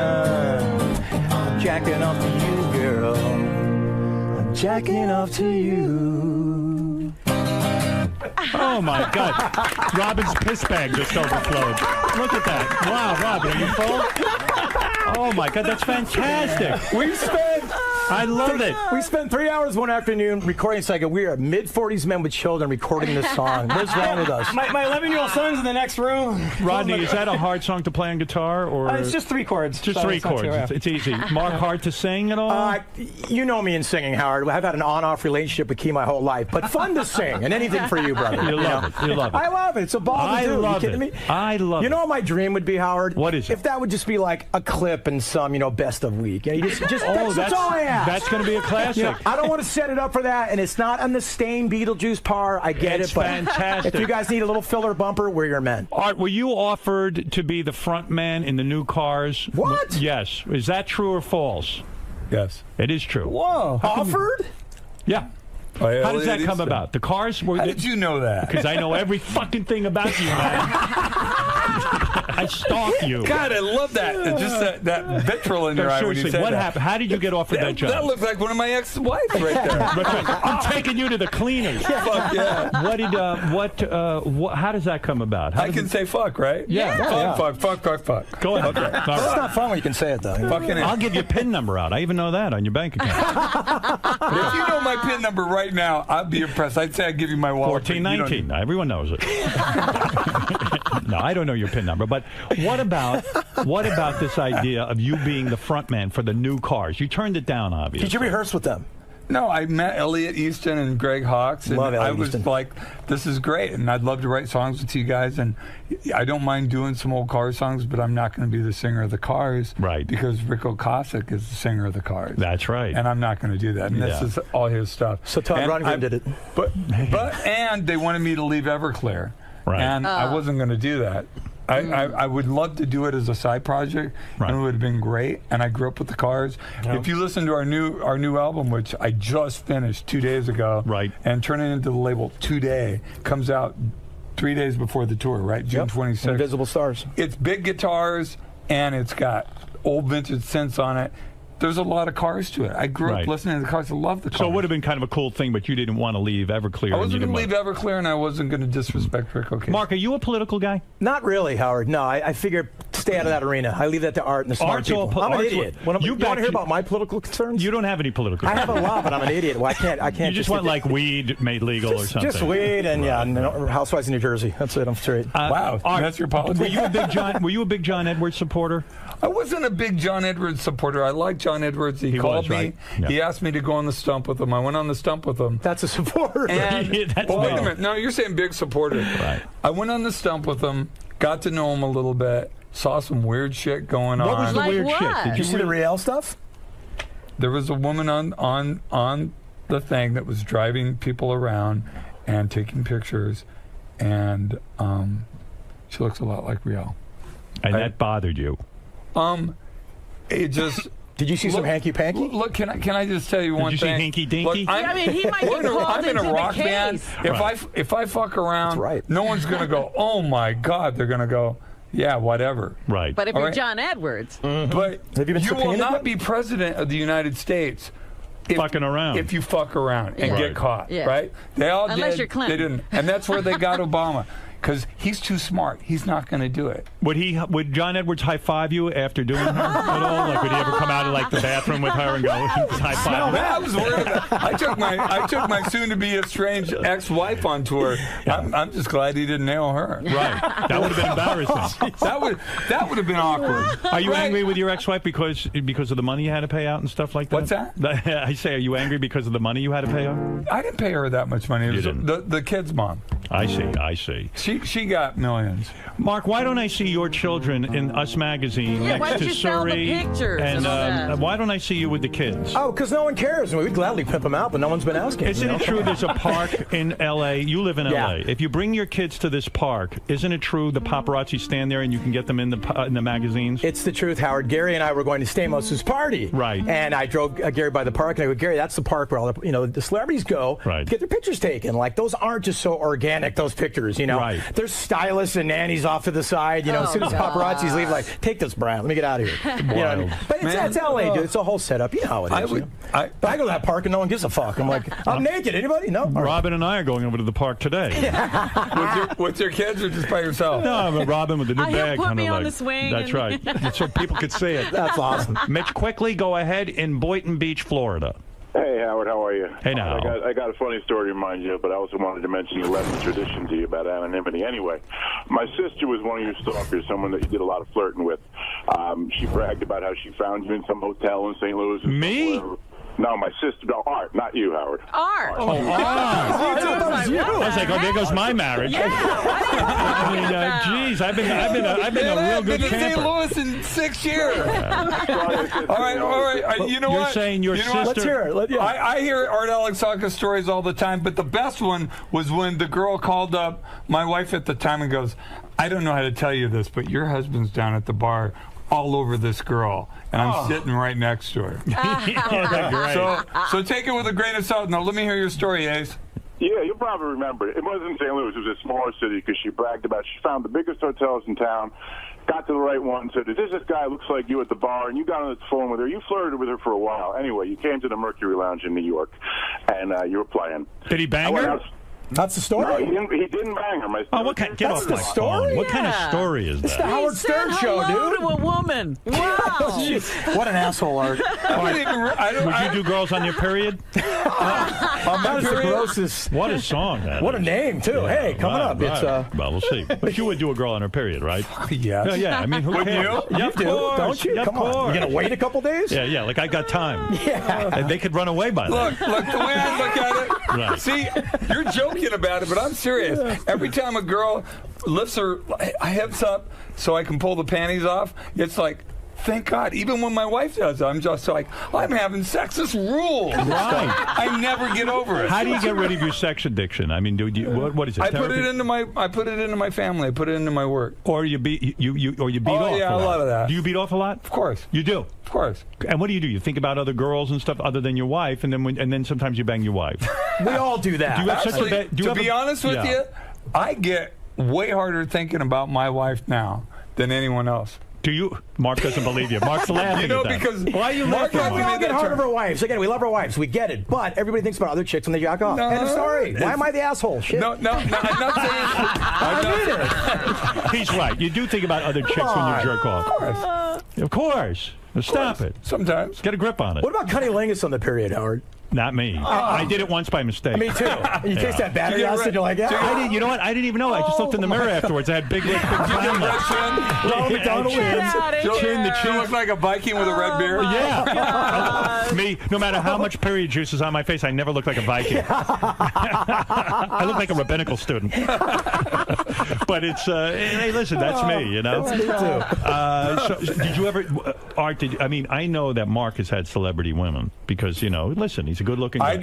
I have had celebrity women too. Nice. Probably not as many as Mark, and No probably one not has. as nice. Right. But I have, and I don't talk about it. You know, you keep it. See, that's some stuff you keep private. Do you have anything on the paper? What, on the paper? Do you have anything down of a celebrity Do conquest? we have a list on Yeah, art? So look at this. Oprah.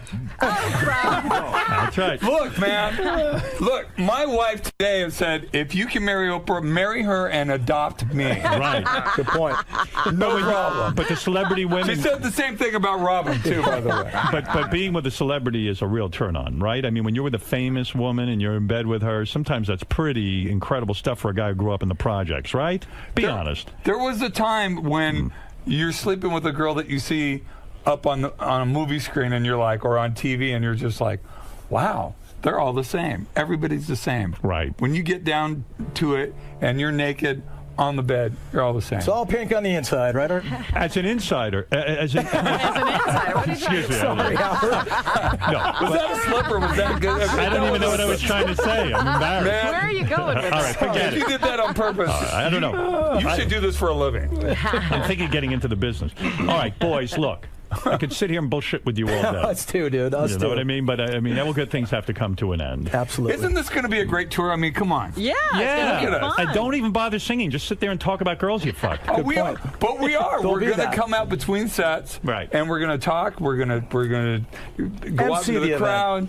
As a sex addict, do you have fantastic sex? Though, are you very good in bed? Yeah, are you? I don't know. You want to find out? You should be. Do you have a big schlong? I know Mark does not. I don't. I don't. You don't want to play. You know what? Yeah, do you have a big schlong? I got to tell you Do something. you have a big big schlong? You schlong? look like a guy with a big schlong. It does okay. He's Greek, man. Those Greek guys got It's that. okay. Are you over 8 inches? I'm okay. Are you over 8 inches? I'm okay. You got enough for all of us. Are you over 8 inches? No, Are you over 7? I'm okay. Oh, Are you average 6 inches? No, I'm bigger than You're that. bigger. Bastard. I'm not even average. I'm not. I do I'm okay. barely. How many I'm times six- can I say to that? the taint, I'm These guys six. have no To the class. taint, I'm 6 To too. the taint, I'm 6. I measured from the taint. You measure from the taint, or you The taint. I measured on the asshole a little bit. From the, I measure from the back of my head all the way down. I measure from Mark's taint to my dick. That's what I do. Hey, I'm the new judge. Does that work out? Watch me tonight, NBC. New judge right here. Yeah. I measure my taint. Mama, that guy on TV? What's a tank?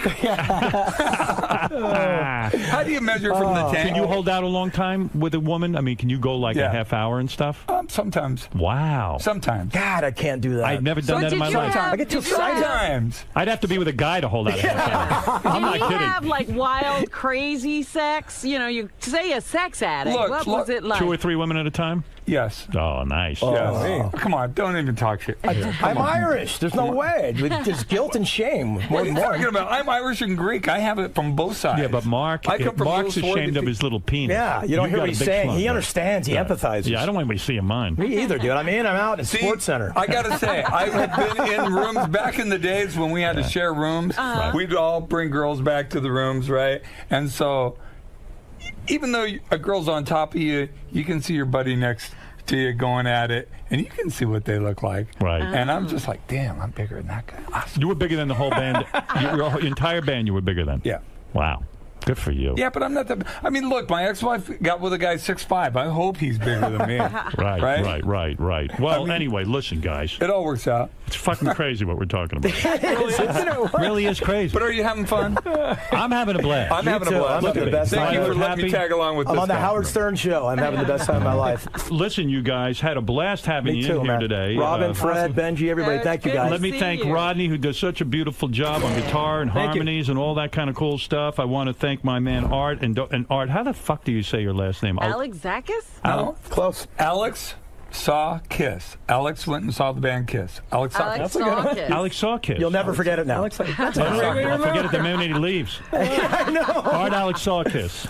Well, Art from Alex saw Kiss. you might forget my name, but you won't forget my hair. No, I love you, man. There you Art, go. you got so many great songs. Mark, of course, Mark McGrath, the great Mark McGrath, on the Summerland tour. All the guys. All right, boys. Oh, that was so fun. Finally got to your. I spend my entire day walking around with my iPhone with Howard on, so to be in here is just the greatest. The greatest. And it's like an old friend, too. Don't you think? I just, every time I come out of there, I'm just like so happy and just, it's so honored to be there. I mean, you don't know. I mean, there's knowing Howard and like sort of having business here, and there's being a fan of Howard. And it's hard to separate the two. And to come in here and just be in the Mecca, which I listen to the replay all day. I go to sleep with Howard in my earphones because I have tinnitus. So it's either Zzz or Howard. You know, and I just, it means so much to me to be here. We're so thankful. Does everybody in every band that's in your 40s, do we all have tinnitus? Oh, yeah. No, we do. Somehow I don't.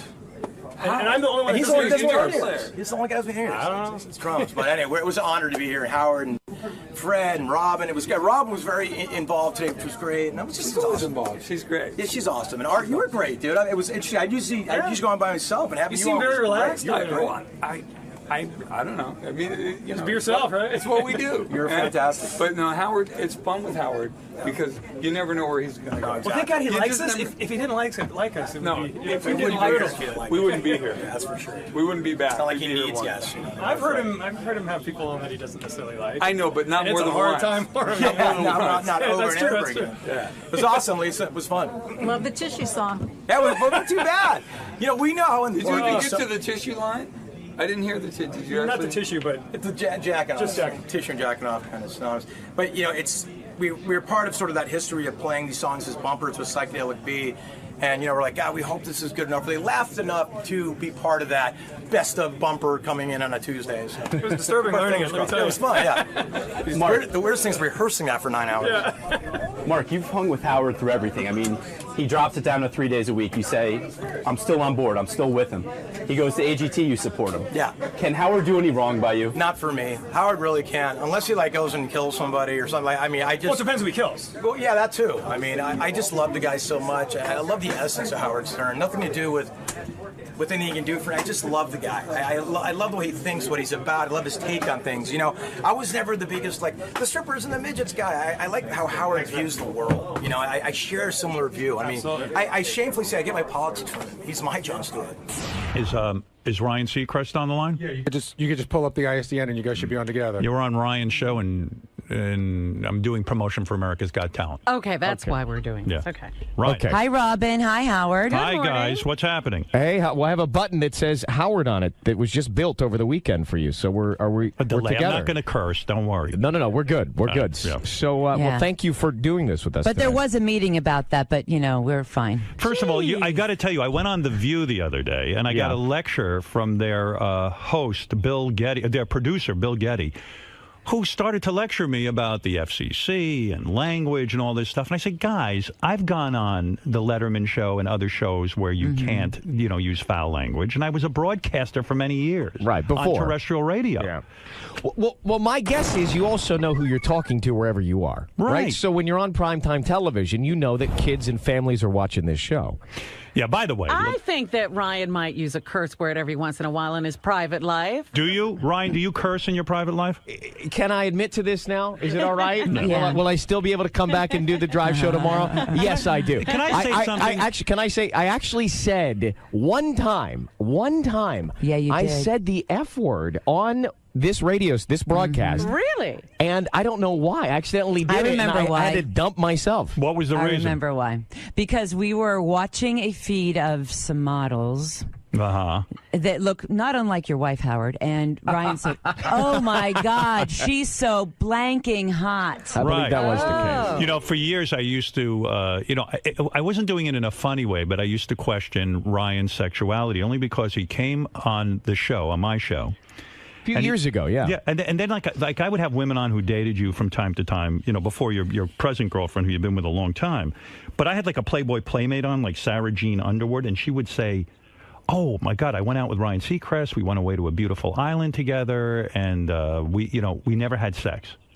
So I said, well, that's impossible. And I even asked you about it. You said there were certain women that you just kind of went out with, but you never had sex with. And these are really hot women. Yeah, I had to find the right one. I like you, have found the perfect girl for me. The girl from Dancing with the Stars. She was pretty perfect. Yeah. The girl from Dancing with the Stars. Yes, Julianne. Yes. Now, I was watching American Idol the other night, and I thought that you were going to propose to her. She was there. It was the first time I've seen her on the show. I think there was a moment where I thought so too, but it wasn't the plan. Now, Now, I want to ask you this. Do you think that marriage can last a lifetime? You want to know something? I would have said no, because, I just know too many couples who get married, and then somehow the magic always kind of fizzles, after a long, long time. Yeah. But I feel in your situation, number one, you've waited a long time. How old are you now? 37. All right, 37. Never been married. Never been married. I've just worked. That's all I've literally done is just work. How long have you been with this Julianne Hough? 2 years. 2 years. Oh, well, then it's too soon to get married. How long do you have to be together before you get married? That's a good question. Minimum 5 years. I think you should. Is that right? Yeah, I really do. And you should live together for a couple of them. I think so. Are you living with her now? Yeah. Oh, you are? Yeah. And you're having sex? Yeah. And is it the best of your life? Yes. It is. Yes. So now. And this is a man who's. You even made out with Jillian Barbary, right? I did on the hood of a car. From this point going forward, we're clear. Now, there are some words being used to describe you recently, and those are words that I want, and you're taking them. What do you mean? Sweet. Oh. Yeah. Sensitive. As a judge, you mean? Gracious. Yeah. Yeah. And sincere. I think as a person. Can I tell you something? Listen. When they asked me to be on America's Got Talent, which I'm very excited about tonight, that America will get to see it, I said to them I would be a good judge. I wasn't going to do the Howard Stern show. Right. I'm part of an ensemble there. There are other judges. I mean, you know how it works from American Idol. And I wasn't going in there to take over. I was going to go on there and ostensibly, because I watch all these judging shows, and be a good judge. And, I would honestly like to talk to you about this. I feel that you guys brought in on American Idol Jimmy Iovine because you needed someone to be more critical, that J-Lo and Steven and Randy aren't really being too tough. I think a key to a great panel is balance, and that's what you're saying you will deliver there, because you've got Sharon and you've got Howie. But didn't you also say that they put some bad acts through in the past? Yeah, well, I had disagreements with them, but I handled the disagreements beautifully. I turned to them and I said, Sharon Osbourne, Howie Mandel, you both have very nice careers, but I'm a superstar. I have a huge career. I make 50 times more money than you. And if it's going to come down to it, I'm the deciding factor here, not you guys. And they said they laughed at me, actually. They didn't even pay an ounce of attention to me. This brings me to my title for both of you. Go ahead. Yeah, but Ryan. You are Howard and Ryan. You are Mr. and Mr. America. Yeah, well, I am Mrs. America, actually. Yes, he was on a book cover that way. But Ryan, my whole attempt with this America's Got Talent was to go on a show that I enjoyed. I love the show. You watch all these shows, from what I understand, all of them. right? I watch Idol, I watch That's why we're so much alike. I had no idea. I'm addicted to The Bachelor, too. Yeah, I love all these shows. And so I told you, my TiVo is like, thinks I'm a 30-year-old woman. Right. And I love the show, and I love America's Got Talent, and the opportunity to go on there and be a judge was huge for me. I think I'm unique in that I'm not trying to imitate any other judge.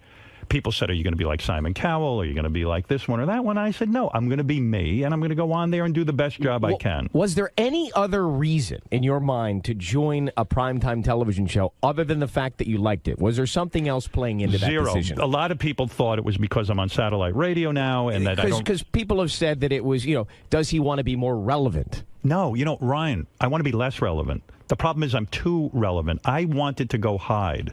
I really did. I wanted to slow down in my career. I like my sort of satellite radio audience. I'm very comfortable here. I don't have FCC. I don't have no all that regrets other stuff. going to satellite. None whatsoever. If you were on satellite, you'd be the happiest person in the world. I'm pretty happy. Well, yeah, but with what I do, it's different. It's different. So the idea that I'm on satellite is great, and I wasn't looking to be more famous. I feel I'm famous enough. I wasn't looking for a paycheck. I have a very good paycheck over here, and so the idea of it was it would be fun to be on America's Got Talent. And let me ask you this: if a young performer, a child, comes out during the auditions, and you've shot the auditions, these will air coming up on NBC. Right. A child comes out, a child performs, and maybe they hear something that's not so great, and they cry. Did that happen? Yeah, I had a 7-year-old come out. He was a rapper. He destroyed this poor child. No, I didn't destroy. No. Did you make him cry? Yes. Did you feel poor bad? Child crumbled. Yes. Did you feel bad? Okay, let me tell you what happened. So the kid comes out, and I said, look, if he's coming out to be judged, I've got to be honest. He wasn't a very good rapper. And my fellow judges were not hitting the X. I hit the ex. Now, they all felt the same way I did. They didn't think he was very good, but they were being polite. Now, listen, you can't be always so polite. I hit the ex. He seemed okay. I started talking to him, and he burst into tears. You know how you can see kids just sort of, they well crumbling. up and crumble? Yeah. That's what happened. Listen, I have kids, and I'm a human being. I felt awful. And right then and there, I questioned why I ever became a judge. And I don't even... Guys, it was like a spirit lifted me out of the chair. I got up on the stage. Don't even ask me how I got on the stage. It's like I just walked up. I know you're not supposed to walk. I walked up on the stage. I hugged him. Aww. I put my head down on the floor and started banging my head into the floor. I said, what have I done? I don't want to make this kid cry. And then, because I'm the honest judge, I put the kid right through to the next round. Well, that makes me happy. Yeah. I think that makes all of us happy that you felt bad and that you changed your mind. No, look, I'm not a monster, but I will... Listen, Ryan, I've said this before. And I say this about J-Lo a lot, and Steven and Randy. You're doing a disservice to the contestants if you're not honest with them. Because, you know, when everyone goes, oh, you're so great, you're a superstar, that's a disservice because these people aren't superstars. Or it just wasn't that good for me. Right. That doesn't tell the contestant where to go or what they need to do. Because, Ryan, think of it this way. If you're a guy on one of these shows or a girl, you haven't become a big star for some reason. Some of these people are almost 30 years old. Some of them are 40 years old. They haven't become a big star. Something is wrong. Think about it. So if you can say to them in a constructive way, something is wrong with your act. Focus your energy elsewhere. Yeah. Sometimes I say to them, there's one audition we had. My father was in the audience. My father used to yell at me all the time about my radio career. I brought my father up on stage to yell at the guy auditioning because he had no business being in show business, and my father gave him a lecture. Do you still seek parental approval? Absolutely. Is that what drove you early on? I'm 58 years old, and I'm still waiting for my father to approve of me. It's awful that I live my life like that, but that's one of the things that drives me. And Robin, has he changed at all since he started AGT? No, he hasn't changed at all. I thought it was a perfect fit because he'd come in after the show and be screaming about what Howie or Sharon did the night before. Yeah. So he might as well be there. He was doing this anyway. The greatest thing is when they get, we debut tonight, but when they get to these elimination rounds where you go to Las Vegas, much like American Idol, you have these elimination rounds. I got in that room. I'm screaming and yelling because I have my favorites and I want them all in. And I know I'm right. Ryan, I swear to you this is true. When we were doing the shows, I would do an informal survey of the audience. And I said, don't you find I'm the judge you agree with the most? Don't you find that I'm articulating, I am saying what you are thinking? And everyone said yes. I'm America's judge. You'll see. I was talking to the producers of the show because we have common producers on American Idol. Right.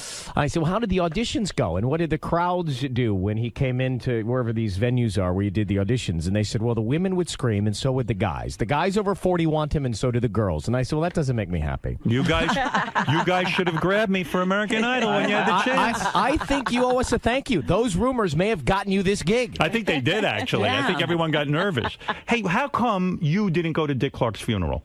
I was broadcasting American Idol live at the same time. And I had spoken to his wife. Right. And his wife said to me, Dick would want you to be doing the show. Dick would have gone to work. Dick would have. You think Dick would have shown up at Ryan Seacrest's funeral? No way. Dick would have gone to. Dick was a workaholic. He was, wasn't he? I mean, That's right. you have incredible work ethic, Howard. I like to work. He was beyond. I mean, he really was. He was crazy. Like, I used to have him on my show all the time, and the guy owned like half of Mexico too. Like, people didn't even know that. All their cable in South America. Did you know that? He owned the cable in Mexico. Did you know him well? We had him. I didn't know him super well like you do, but I had him on the show a bunch of times, and it was a lot of fun. Was there a guy like that you admired growing up? Yeah, well, I admired weird people like Grandpa Lewis from the Munsters, Soupy Sales. Soupy Sales? Yeah, oh my God. I used to dress like Soupy Sales. Oh, I loved it. Now, what about Dick? Will he still appear on New Year's Rockin' Eve? I still say he should be there. And if anybody doubts this, then they're not real Dick Clark fans. I will say on the record, it will always be his show. Will you be continuing to do it? I hope so. We haven't even discussed. I will host it this year on ABC, but we haven't discussed anything beyond that. And by the way, I had Sacha Baron Cohen on my show the other day. Do you know him well? I know. I mean, listen, I've had him on the show several times, and I told him I thought it was mean when he dumped the stuff on you at the Oscars. Yeah, I did. So to be clear, you stood up for me. I did. But It'd be surprising to you. They were not intended. Ryan. You didn't. Yeah. Robin doesn't think it was bad. I do. Why was it?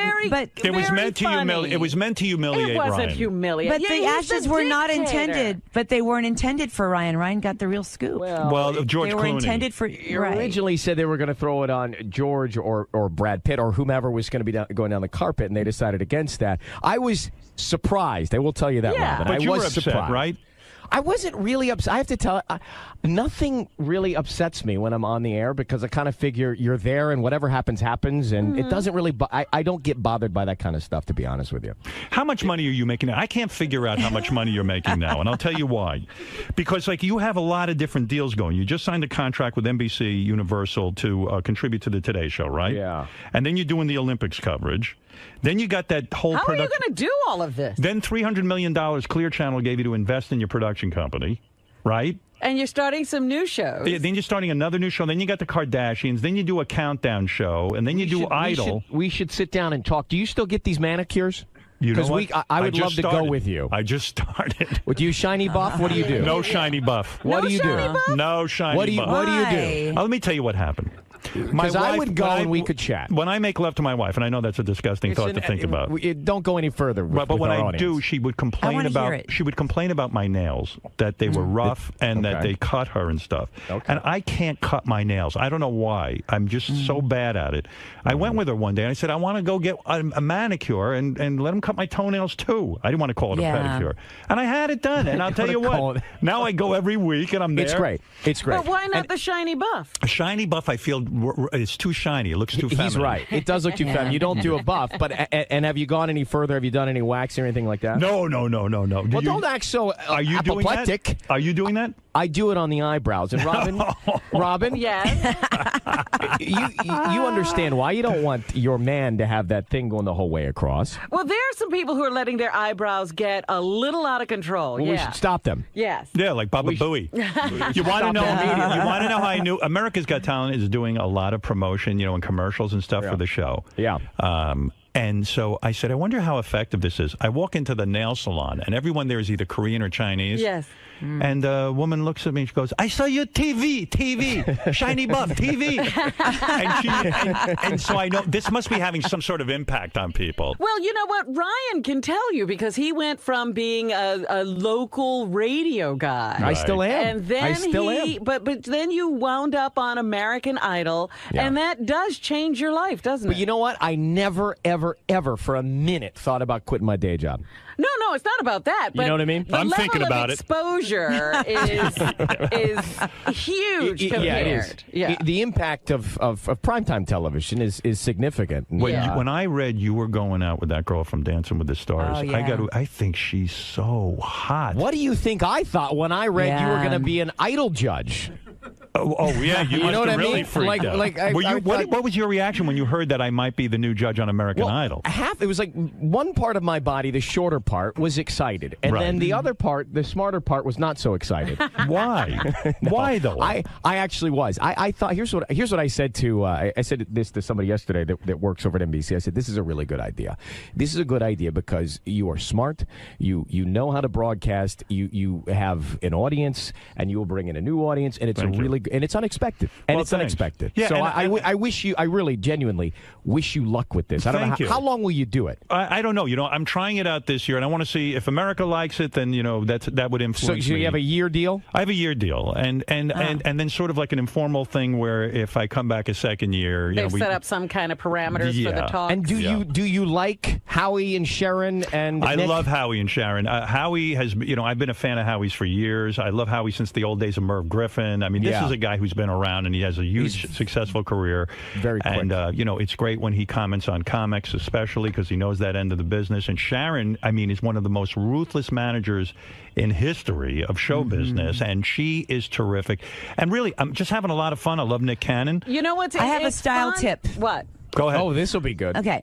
Howard, you Yes. have beautiful eyes. Why do you wear your sunglasses? You wear need those- to show your eyes all the time. I wear them because I can't see anything, and if I wear regular glasses, I look even uglier. Well, I actually like the ones he's wearing. I'm wearing kind of like I take them off during the show once in a while. What though. color are you your can eyes? see through them. The color of my eyes are blue. That's beautiful. Right, Yeah, and they're it's gorgeous. great. That's beautiful. I'm well, gorgeous. let me add and pretty eyes to sensitive, gracious. and One of the things that I hate about being on this new television show is that I don't like the way I look. I'm not a handsome guy like Ryan. So I feel bad for the ladies that you have to look at me, but I'll make up for it in being a wonderful judge. Yes, you will be charming. Will you watch the show back? Will you watch it? Oh yeah, I haven't seen it. I can't wait to see it tonight. Oh, I've seen it. You panic in an elevator apparently in San Francisco. Oh, you saw it? Yeah. You saw a copy of the show He that's has airing connections. tonight. Yeah, you haven't seen it? And they put the panicking in? No, I made that up. You want to know something? You got to hear the Did truth. you panic? Not only we were in an elevator in an old theater. Oh my goodness! Howie Mandel's mother is in there with us. It's a packed elevator. And you ran over her. I literally ran over her to get out. stop. Like, you know, on the Titanic, you always say, hey, if I was on the Titanic, would I let the women and children go first? I know I wouldn't. I ran right over Mrs. Mandel. Are you kidding? Oh, my God. Howie goes, oh, my God, you just ran over my mother. I go, hey, she's slow, and I want to get out of here. My life's very important. She's lived a full life. Oh my Hey guys, we've got to take our break. Thank you very much. Break. I know. Sorry. Listen to Terrestrial radio. Plug Sirius Satellite and America's Got Talent tonight. That's all I wanted to say. AGT on NBC. All right. Good Thanks luck, a lot, my Ryan. friend. Good Thanks, luck. Rob. Bye, Thank Howard. you. Bye-bye. Bye-bye. Bye. With Ryan Seacrest. That's good promotion. He's got a pretty big audience Yes, in he LA. does. Yeah. And that's terrestrial radio. Yeah. When I was all delightful and everything, then like all his female audience will go, hey, he seems fun. Not so bad. Yeah, he wasn't so I'm horrible. gonna give him a shot. Yeah, I'm gonna watch that show tonight. Suck him right in. Yeah, I think I sucked him in.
Hey, Tenacious D, Jack Black and Kyle Gass are here.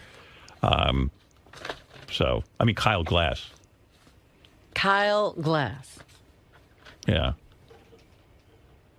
Which is he, Gary? Glass or Gas? Gas. Spell it. G-A-S-S. Well, how come on your sheet you got Glass? I don't know. It's just another one of those mistakes. You guys got to spell a guy's name right, so I look intelligent. After all, I'm a judge. Didn't you think Jack would sort of drop that whole Tenacious D thing once he became a big movie star? Yeah, he's got a whole rap about that. Yeah? Yeah, and they put out the Tenacious D movie, and it wasn't like this huge smash movie and everything, but he's very committed to the Tenacious D, and they have their hardcore fans, and I thought the music was actually really good on the new album. Yeah? Yeah, like it's good musically. But he's not going to be a rock star. He's got a whole theory on all that. All right. Let him come in and tell you. All right, man. You don't know about the D, man? All right, dude. All right. You don't know about the D? Jack Black and the Tenacious D are here. No, Jack Black is Tenacious D. Him and Kyle Gass. Gotcha. They're the D. We're going to bring them in. They're going to rock your fucking socks off, Ronnie. We're going to bring them in, okay? Yeah. All right. JB. KG. How do you do? It's Gas, by the way. I know, he's calling you Kyle Glass. Man, that's when you know you've made it. He thinks you're related Really to the great Todd Glass. Yeah. Or Ron Glass. How are you Or fellows Philip this Glass. morning? Really good. Really good. Feeling good, feeling strong, a little on edge. You know, it's always a little nervous time when you're going on highway. But of course. Because I was starting to think that Howard had finally begun to understand the D, and then he called you Kyle Glass. Yeah, that was that brought me right down. I can't deny it. But he did say that he liked the music. He did say that the music was strong. It's always weird when you get here and you sit in the green room and immediately you hear them talking about you. Yeah. And they're saying, why are they still doing Tenacious D? Well, no, the music's actually strong. Yeah, but he's not going to be a rock star. It's just a very strange way to enter a situation. Yeah, I don't think Robin's really clued in. Robin? She hasn't been to one of our shows. She's not down with a D. Yeah. All right, well, we'll have to try to switch her around. I've been trying to spread the word of the D, but I don't have much pull around here. You're doing the Lord's work. We're going to try to flip her. I listened to a little D on my way in this morning. Did you? Better than coffee. Which one? I was listening to some live tracks. Why didn't you listen to the new album? Rise of the Phoenix? Yeah. I haven't gotten a copy yet. It's available. It's available Oh, today. you mean you only listen to things you get for free? No. That's a hint. I haven't gotten my copy yet. No. I haven't been to the record shop yet today. The record shop? Do they still have those? Well, a couple of them are still in business. Good, he got it. I like to support it. Licorice Pizza? You gotta go. So I listened to some of the classics, a little tribute, a little rock your socks off, a little warning. Well, check out the new album. I think you might This guy enjoy it. knows the Yeah, D. this guy knows. You've This rocked guy my knows. socks off many a time. That's what we do. That's what we do. And I hope Howard and Robin begin to understand that because it's important. Howard seems to know some of the power of the D. Yeah. Apparently not my half, though. No, he knows the Kyle half, not the Glass. That's funny because in the hotel, they give you the special little, thing. Yeah. It was Kevin Glass. But they got the KG. They got the KG. They got the initials, yeah. They got the initials right, but... Kevin Glass, no respect. No. Not even half. No. And I always think like the people are trying to save you from the embarrassment of like, oh my gosh. Somebody misspelled this guy's name. Let me fix it. Yeah. Glass. Well, gentlemen, I wish you best of luck today. Thank you. And if it's okay with you, I'll talk to you after the interview. Yes, all right. Of course. Very good. Thank you.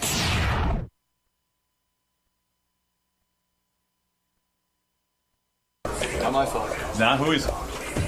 Uh-oh. Baba Booey. Really? He's got Kyle. This is right on the schedule. It's right here. Yeah. Well, it's wrong. I know. I want to talk to them about like bands and like cool stuff, like who they were going to, Yeah. like what shows and. Absolutely. Because you can tell their way into that, talking about music. This is kind of cool, too. So he played this killer in this movie, Bernie.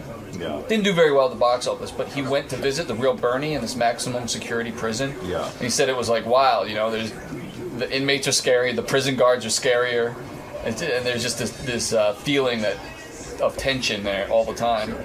That's great. Courtney Love, I guess the Muppets covered Nirvana song in that movie, and she was all upset about it. He said that's ridiculous. Ridiculous that he thinks it's good or bad? He thought he was in the movie, he liked it, he's like, Courtney Love's an idiot, basically. Oh, that's good. Okay, hold on.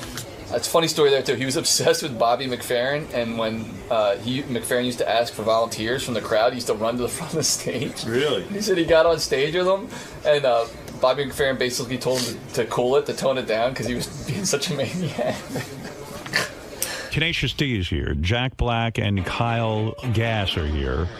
They are Tenacious D. I was listening to the new CD, watching some of their videos. Very funny, and I think the music is really good. I think it holds up. Look at the boys. There they are. Fellas. Hey. Come on in and meet America's judge.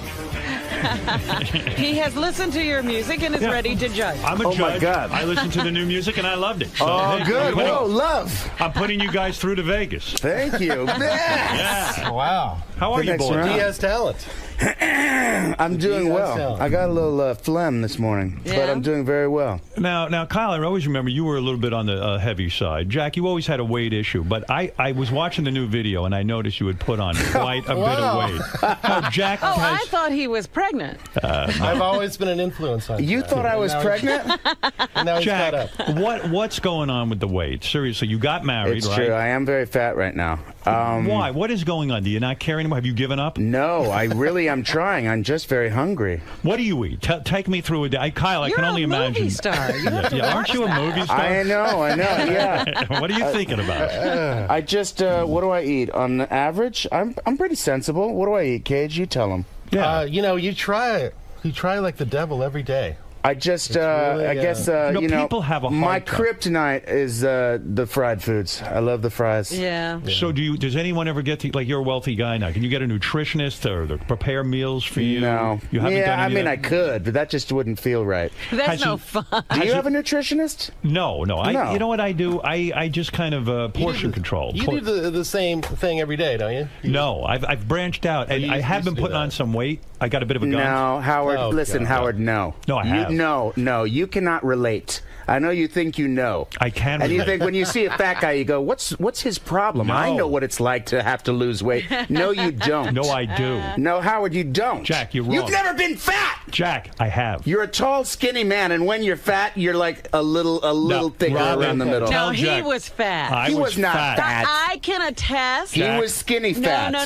No. There was one famous Fast story. food, yeah. His butt was wait a fat, minute. kind No. of had some cottage Listen cheese. to I this. remember in the He had Fart Man days. This huge down coat, all right? Yeah. It was wintertime. We're walking down the street. On our way to Roy Rogers. Right. And the coat was going swish, swish, swish because it was just moving and touching his body in every direction because he was so big. I was fat. And Yeah. listen, losing weight for me is the hardest thing in the world. Yeah. I mean, I love to eat. You do. And I love food, man. Oh, you do know. But I struggle with this. I go running. Do you guys run at all? Do you ever try to exercise? My knees don't like the running. Yeah, but the running does save me to a degree because I fuck up all day with the food. I mean, I just love it. I love to drink, and it's like, what are you guys drink at all?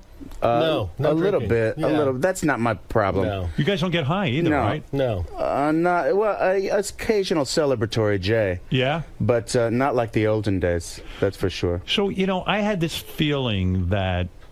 Although I got to tell a story I heard about Jack Black that is so funny. Really? I didn't even know that Kyle was involved at this point. Music. You guys love music, and I'm the same way you are. I mean, I am passionate about music. I love it. And when I got into radio, I was excited about music. I played music for a living. It was insane, But I guess when you were young, Jack, you idolized Bobby McFerrin. Yeah. Don't worry, be happy. Don't worry, be happy guy? Now listen to this. No, Don't Worry, Be Happy. Oh, okay. I was there before in his indie days. I pictured Jack as one of those like Led Zeppelin freaks. Sure. So okay, the story goes that too. But the story goes that Jack was so obsessed. I don't know how old you were at this point, but you were a kid. I was high school. Yeah, high school. He'd go to every Bobby McFerrin concert, and then he would fight his way to the front. Oh, really? Because Bobby McFerrin in every show would bring somebody up on stage. He'd bring a group of people up on stage. So Jack would run to the front and just go through all kinds of machinations to get onto that stage. It's true. He would ask for a group of 12 singers to come up on stage, and I would run, and I was sitting in the way back, and I would have to run past people that were running to the stage. I ran so fast. I was so excited to be in his voice-estra, as he called it. I heard. Now, how many times did you actually end up on stage? Only about 3 times. 3 times. Only 3 times. Only 3 times. Yeah. Imagine a whole concert. He got on stage 3 times. Yeah. And then the story goes that you were so out of control trying to get on stage that they pulled you aside and told you had to calm down. No, it was this. It was actually I was on stage and we were doing. He was sort of conducting us and telling everyone what part to sing in the harmony. And I got excited, and I started doing, like, he does a chest slap when he sings.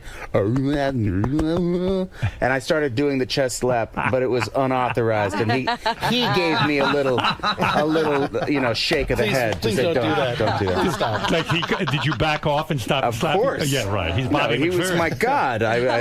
Now that you're very famous, have you ever had a chance to tell Bobby McFerrin of all of your adulation that you gave him and fan worship? We have not crossed paths. We've never met, but maybe someday. I'm not the kind of celeb that goes looking out for other celebs to make celeb connections. But do you feel silly that you were that into Bobby McFerrin? Like, now that you think back on it, does it feel just ridiculous to you? No, being a comedian, you know, those embarrassing moments are what make you stronger. And look, now I have a story to talk about. You guys are, you put out a new Tenacious D album. Comes out today. Yes. Comes out today. Yeah. And a lot of people felt that Tenacious D was going to go away. The movie came out. The movie didn't do that well at the box office. We had all hoped for better. That's a kind way of putting it. Yeah, it bombed. Were you hoping for better, really? It bombed. You know it bombs when you open the newspaper to see, in the top 10 where you're not even there at all. It's as if the movie didn't. Now, we came on. You came on my show. Yeah, and you said not to worry. Yeah, well, don't worry, be happy. That's my song. I'm a big Bobby McFerrin guy, too. It's going to be fine. Yeah, don't worry, boys. We're all good. Oh, yeah, everything will be fine. Yeah. Don't worry. No, but it did seem, the movie was a funny movie. Yeah. It seemed like something that was different. People are always saying, give us a different kind of movie. Yeah. Were you genuinely shocked, or did you sort of brace yourself for this kind of failure?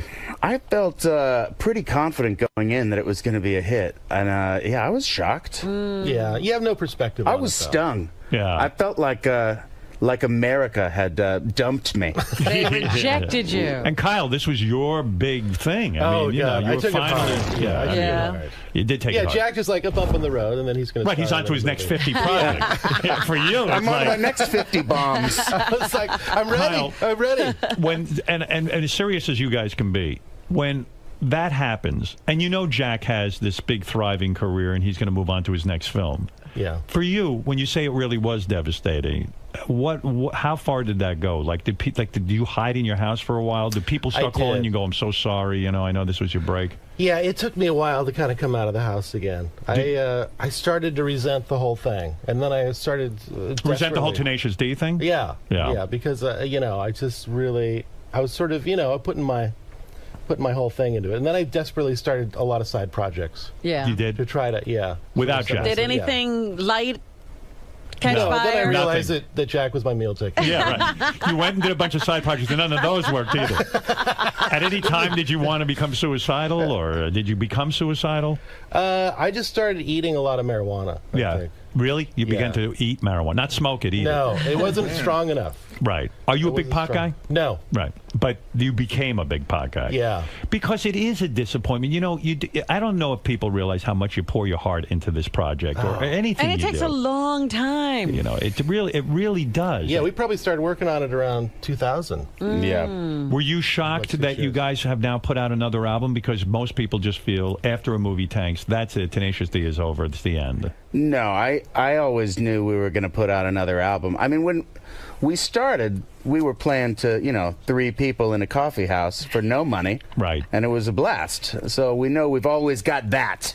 If we lose everything else, we can still... I like the concept of Tenacious D. And what I like about it is I was watching your video last night of the song you guys wrote about roadies. Yeah. Yeah. And it's a real funny song. The video is hysterical because this guy, they're auditioning people for a roadie job, and the first guy walks in, and he's got every accoutrement that a roadie would have. He's got the beard tied up with rubber bands, and he's got an all-black outfit on. And they go, we're going to hire this guy. We're not going to interview any more roadies. And then they begin to write a song about the life of a roadie. Right. And essentially it's a song about, he gets a blowjob backstage. He thinks the woman's in love with him, and she just wants to meet the band. Right. And it's this great song, but the music, I feel, has gotten more sophisticated with you guys. It has. We've taken it to a deeper level, I think. Thank you for noticing. Yeah. Well, yeah, because I feel, to me, Tenacious D was more of a joke in the beginning. Like, I know you guys were having a rock star fantasy with it, but it came off to me as more of a joke. This album feels like more of an album, like musically. Well, when we came out with our first album, we were kind of the only joke band going. Right. But now the landscape has changed, and there's some great joke bands out there. I think every band is almost a joke now. The Lonely Island Boys from Saturday Night Live have incredible songs, incredibly funny songs, and Flight of the Conchords. I don't know if you saw their show. So there's a lot more competition. So we had to take it up a notch, and the only way we could compete with them was to take it more seriously. Now, how seriously are you taking this? Are you guys going to go out on tour? Are you going to do a whole thing around the album? Yeah, we launch our tour on the 23rd. Did record companies avoid you guys when you came to them and said, look, we're putting out a new Tenacious D album? They go, hey, you two, get the fuck out of here. The Tenacious D movie bombed. We're not getting in business with you. We're not putting money into this. No. We did a record before we did the movie. We We got some good play with the record companies at first because we had our little we did some little shorts on HBO back in the day, and we were being courted. Yeah, you know, they were all over. You were. That's good because they know you have hot. a fan base. Yeah, exactly. Yeah, they know you can sell a certain amount of albums. If you have a TV show behind your music, then the record companies are going to jump on you because you've got your built-in. Yeah, what TV show do you guys have behind you? Well, we don't have one now. Exactly. But we did back in the day. I don't see a TV show. No. And you know, what was it? To me, it's such a weird thing because Jack is the movie star. You know what I mean? Yeah. And I imagine for Kyle, it is a difficult life. Because he's got to wait around for Jack to get bored with the movie. Well, yeah, does Jack leave his mansion and come to where Kyle is to do the music? There is a video about that. Yeah, to be the best. I do, We kind of explain that. Jack, what is going on career-wise with movies now? So do you take a block of time to devote to Tenacious D? Do you have to turn down some movie projects and things like this? Yeah, you know, things are slowed down now with that, so it's not as much of a concern. Yeah. But, I block out time. We're going to go do 3 months of touring all around the world. I heard a crazy story that on School of Rock, you wanted to put Tenacious D music into School of Rock. Yeah, and you guys did?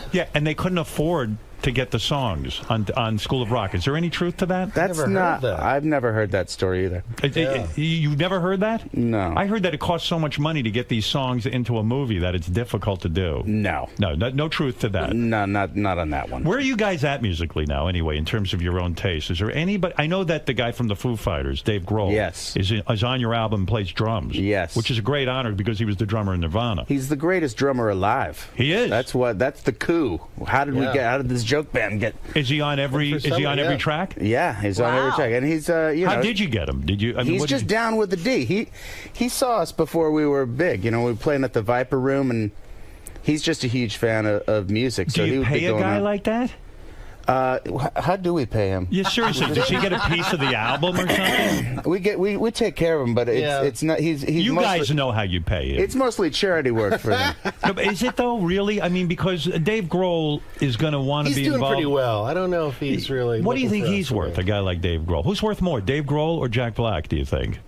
Wow. Jack's done a lot of movies. Yeah, the movie industry. I'm going to give it to Dave. Dave is pretty big in music. You're giving it to Dave? I'm going to give it to Dave. Yeah. What are you worth at this point, Jack? Seriously. No, I'm not going to say what I. Please do, because Kyle's dying to know. I haven't gotten any statements from the accountant lately. I don't know. How many kids do you have now? I have 2 boys. You have 2 boys. Yeah.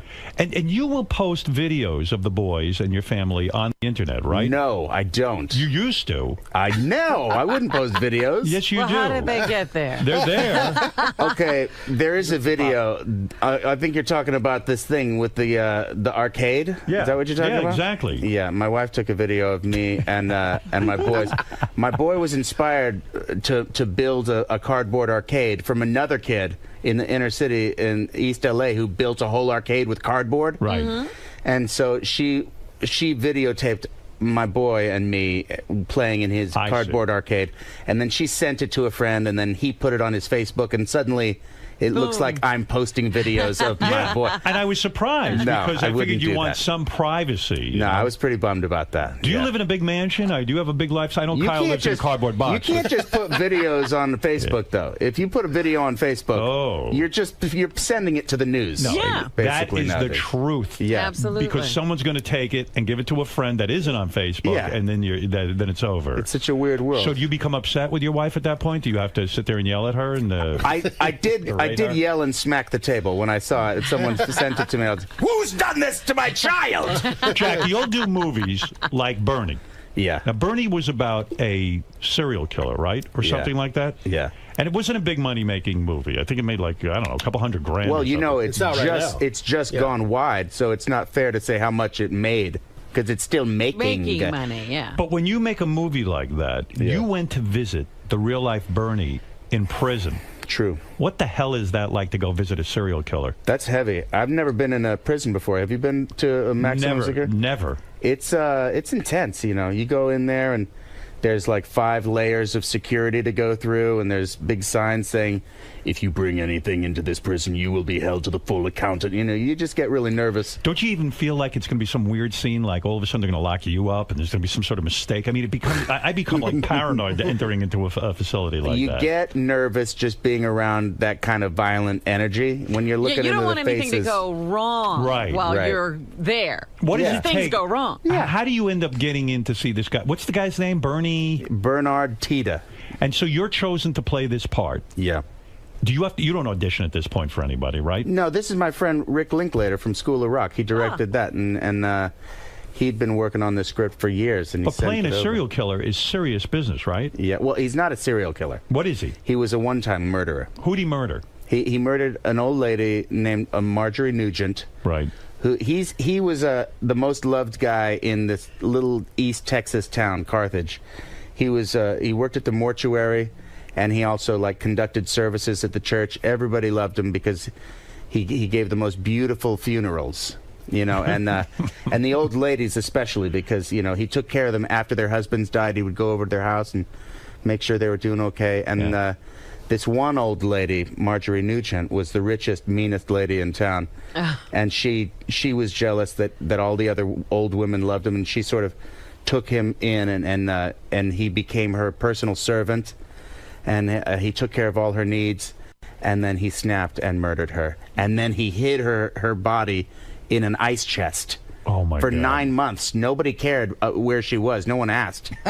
No one noticed she was gone. Because nobody gave a damn. No, and then he was discovered. But in that 9-month period, you know, he was sort of living it up and giving all her money to all the people in town. And what a fascinating dude to very dark, strange He was so story. nice. He was so well loved. Exactly. No one believed that he could have done this. The only person who didn't love him is the one in the freezer. It's No, she weird. loved him, too. no, She loved him too, and he killed her. So how did they figure out he did it? Like eventually somebody saw that she was missing? Eventually, some of the other, the relatives that were sniffing around to see what had become of her, called the cops. Finally. Yeah. 9 months later. Wow.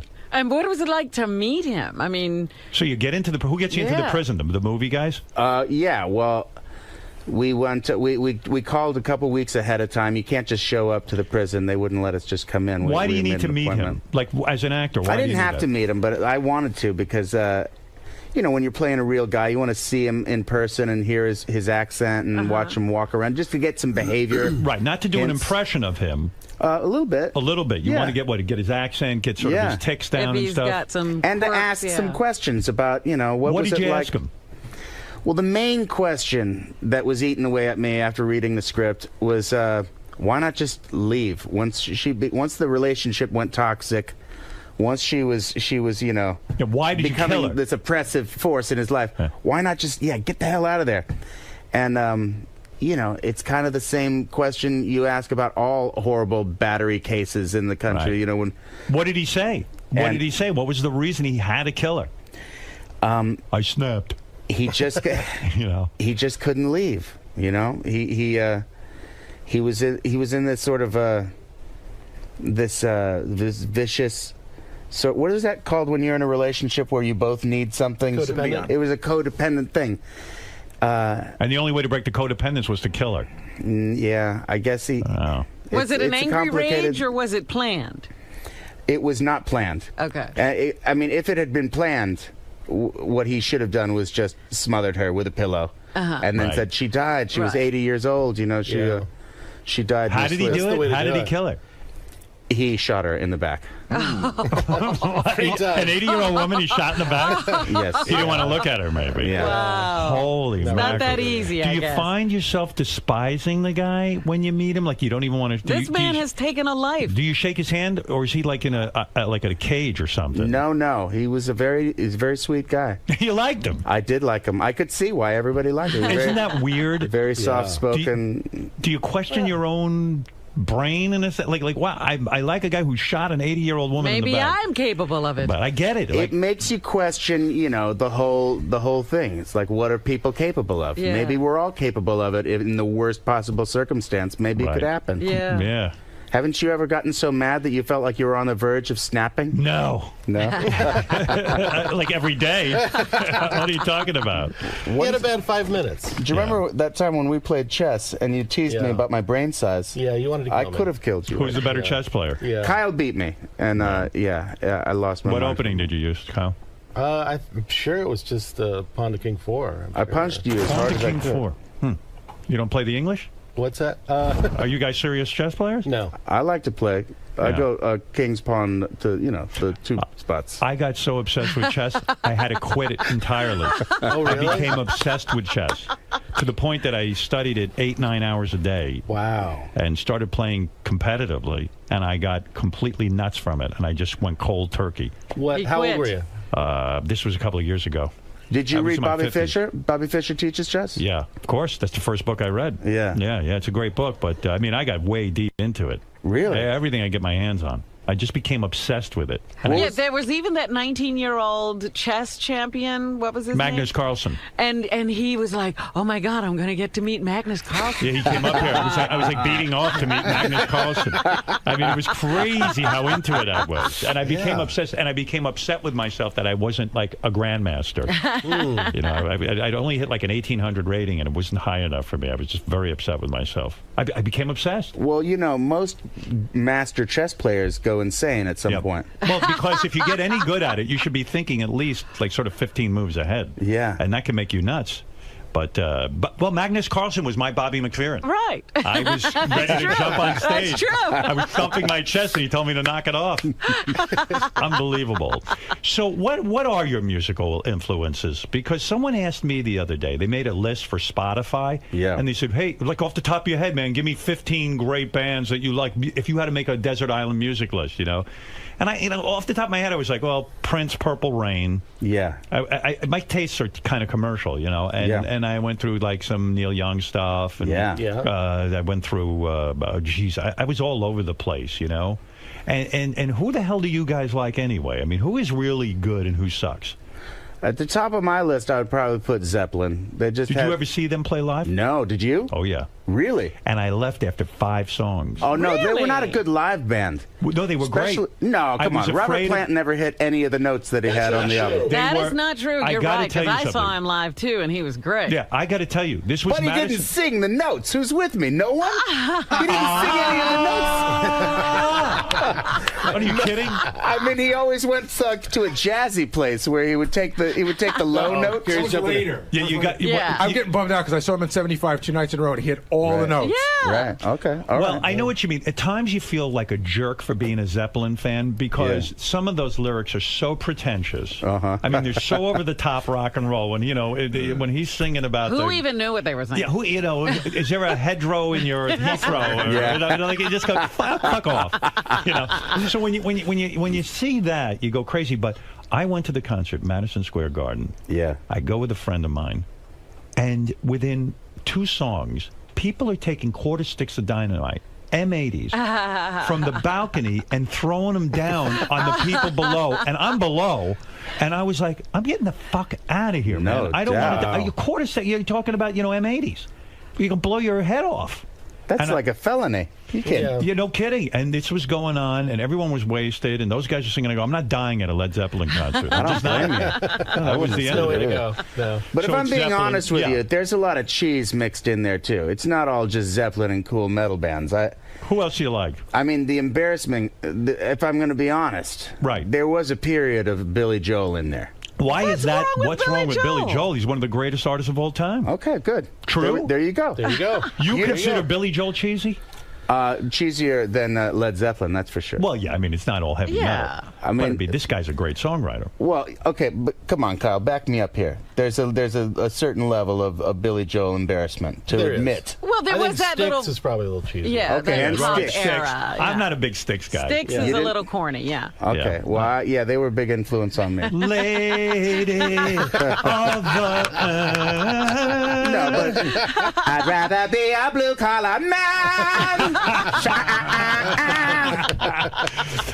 I had this is weird. I was on Jimmy. The Renegade, remember the Renegade? Yeah. That's when they were rocking very hard. Did you like Yes? The I band loved Yes? Yes. Yes is Well, great. yes. Yeah. Well, they were the masters of their instruments. No one could touch them for musicianship. Right. They were all like masterclass Juilliard trained. They rock were band. amazing. And, you know, the other day I'm listening to, Yes, when they covered Simon and Garfunkel's America. All done. Take a look for America. Yeah. Oh, my God. I mean, it was an opus. It was unbelievable. It was like 11 minutes long. Really? They covered the Simon and Garfunkel. Oh, That's my incredible. God. Oh, my God. It is one of the greatest tracks ever. Wow. Yeah. Were you into Emerson, Lake and Palmer? Not so much. I went to see them in concert. It was great, though. But they were the first guys I ever saw. They had a keyboard that they strapped onto them, and they could walk through the audience with it and stuff. And it was like a guitar? Like a keytar. Like they were the original keytar guys. So bad. Keytar is Rick so Wakerman, bad. right? Yeah. But I remember my big turnaround from the cheese of the 70s was Ozzy Osbourne when I got Blizzard of Oz. Yeah. That's what changed the story for me. That's when I tapped into the hard Because stuff. Tenacious D is... But Tenacious D isn't really hardcore rock. I mean, it's good rock and roll. I mean, the new album is, it rocks. Thank you. And seriously, the music is solid. Thank you. And I don't think anybody's putting out. It doesn't even pay to put out rock music anymore. There's no more rock radio. Isn't that kind of depressing? Well, Where do you hear rock? Who's big in rock today? Well, you got the Foo Fighters. Okay, but they started in the 90s. It's a small handful. It's true. It's Jack White. You got Jack White. You got Jack White. But a very cult audience. That's true. Yeah, it's not a big mass. audience. People always go, yeah, the White Stripes, Jack White, blah, blah, blah. But I go, that's a cult audience. There's no big rock bands anymore. It's true. Yeah. On being America's Got Talent, I said, let's have some rock bands. Let's get that going. And we did find some. Good. Yeah, I mean, it's sort of depressing to me. Yeah, I don't know what's happened. But is that your mission, to bring rock and roll back? It is, in a way. You have a song called Rock and Roll is Dead. That's true. Rock is dead. Rock is dead. Yeah. Well, is rock dead? We like that title because it's very provocative. Right. But I'd say rock is very, very ill. I think rock is going the way of jazz. It's going to be a niche. That's crazy. That's always going to be love. So I mean, back was there a period where jazz was as big as the? Absolutely, jazz was the mainstream music. It was. Yeah. 40s. Absolutely. Oh, that is so depressing. You may be right. Hey, Jack? Did you attend a high school for troubled boys? I did, for troubled youths. You were a troubled youth? There were boys and girls. It wasn't an all-boy troubled youth school. Kyle, were you anything like this? Were you troubled? Oh, God, no. No, you were like a good boy, right? Yeah, I did. What the fuck is wrong with Jack? Jack, do you have an anger issue or something? Sometimes I think you're ready to explode. I do have some rage. Sometimes inside. you even seem like you're just ready to explode to me. Yeah. You know what I mean? Well, when we started talking about my fat at the beginning, for instance, That did makes you you see crazy? that? Yeah, I mean, you I got almost upset. turned into the Incredible Hulk. Why? Why are you so upset about your fat? Because you don't want to be fat? Don't touch my food. That's mine. If you touch my food, I will go crazy. I don't know. But you've dieted down before for movie roles. Not really. I go up and down. I can do it. I think I can do it. Then you give up. I just get hungry. Yeah, I know. And food is so good. Food is my heroin. It's the last thing, Is that what you were thinking about when you did that spiel in Tropic Thunder? Was I thinking about food? Yeah, that's what I had to. Hey, You're talking about being tied to the tree with the BJ? Absolutely. Why did you go? To me, that's hardcore. Why did you go to a school for troubled boys? That's a good story, I would imagine. I was just I was having some trouble with the drugs. I was doing some cocaine. Really? I was doing some some things. I was running with a tough crew. How old were you? I was in trouble. There was this one dude named Brock, I remember, who wanted to kill me because I had made out with his girlfriend or something. Look at you. And he had beat the crap out of me, but I was rolled up in a ball like this, so I only had bruised forearms and stuff. That's how I used to fight. But I was terrified that he was coming after me again. And I actually went to my parents and said, I should probably leave this school. People hate me, and I'm in trouble with the this and the that. They hated you because you made out with some dudes. I don't know. You were bullied. I was just there was some bullying. There was just a bad cloud over me. So the in trouble you I had stole some money from my mom to buy Coke. Oh. Wow. And, no kidding. You went into her purse and took money? Yeah. How much did you take? I Where don't was remember. this? Where's It this was going over on? $1,000. Over $1,000? Yeah. And no so, shit. Wow. And so you're a badass. I said, yeah, it's probably a good idea to have a fresh start somewhere else. And they went along with it. And yeah, they didn't send me to military school. They sent me to this other, alternative thing. If which you had is like a stolen school for troubled youths. $1,000 from your parents, Howard, would you still be alive? No, my father would have killed me. But all the other kids that were at this school, none of them had chosen to go there. Right. You They'd all been chose. kicked out of their schools and gone to And this wound school. up there. And, but it was actually really good for me. I turned my stuff around there. Let me understand this. Your mom had over $1,000 in her purse, which is amazing. No, it was her card. It was actually me and a friend of mine. Right. My friend actually did a lot of the legwork. Little credit card fraud? We got the PIN number. We got the PIN number. Wow. And yeah. It's a bank heist. Pretty, yeah. He actually took That more is, than right, me Kyle? without me knowing. Kyle, want to get out of Really? Tenacious D? And I like it's your mother. What about his mother? Why don't we rob her? She wasn't involved. Oh, your mother must have had it. Look, how soon did they figure out that you took $1,000? And then you had to admit to him that you did it for Coke, Oh God, right? it was so horrible because I didn't admit it to them. They kind of found out, and my mom said something like, "Someone's taking money out of my account. There's a fraud. There's a fraud at the bank." And I was looking around going, "Oh God, is she going to find out? What's going to happen?" And they said, "Don't worry, we're going to find out because they have film. They have cameras at the thing, and you can see who." And then I just remember going out into the swimming pool outside, drowning yourself. and I was kind of screaming at the bottom of the pool because I was so freaked out that I had to confess to this horrible crime. You confessed. They didn't go and check. I confessed before you they broke down. Before You could feel them closing in. Not only you getting beat up at school, not only don't the kids like you at school, you finally got to make out with a chick and then you got your ass kicked. Yeah. And then you decide, I'm going to get into Coke, and you steal $1,000 from your mom, and then you fall for the oldest trick in the book. There's cameras over there. And they go, oh my God, and you completely broke down. But doesn't your father beat your ass after something like that? Who needs detention? No, Wow. there was no corporal punishment. What does your father do for a living? My father and mother were both aerospace engineers. You're Very kidding. smart people. Yeah.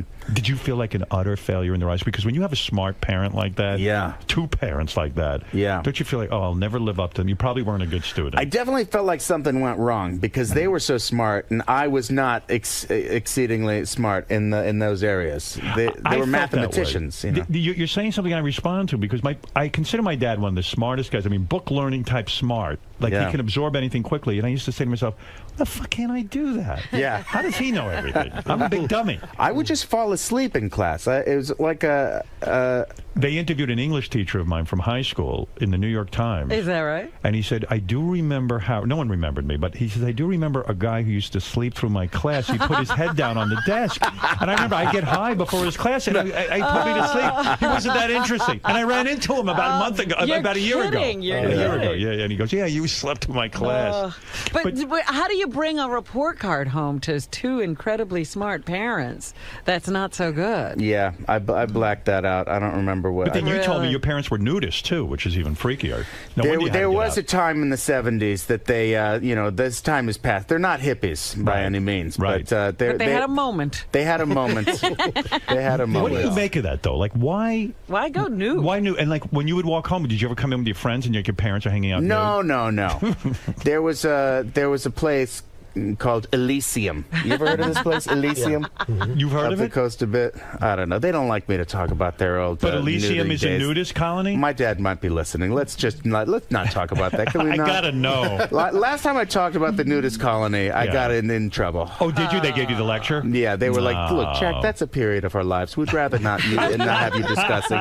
We put it in our past." Oh man! But I just it want to makes know. sense to me. You want to get back to nature. The But way then your dad must have a huge penis because I would never be a nudist because I've got like a nubbin down there. No, me neither. I've got nothing, so I can't walk around naked. Do you ever walk No. around naked, like even with your wife? I do. Yeah, You do? with my wife. But In doesn't the she? bedroom. And sometimes I'll walk around. Sometimes Kyle will see my cock just because I want to prove that I'm not embarrassed about it. Kyle, when have you seen Jack's cock? I've seen it. Yeah. And he saw your cock? It's Whose cock is bigger in the Tenacious D?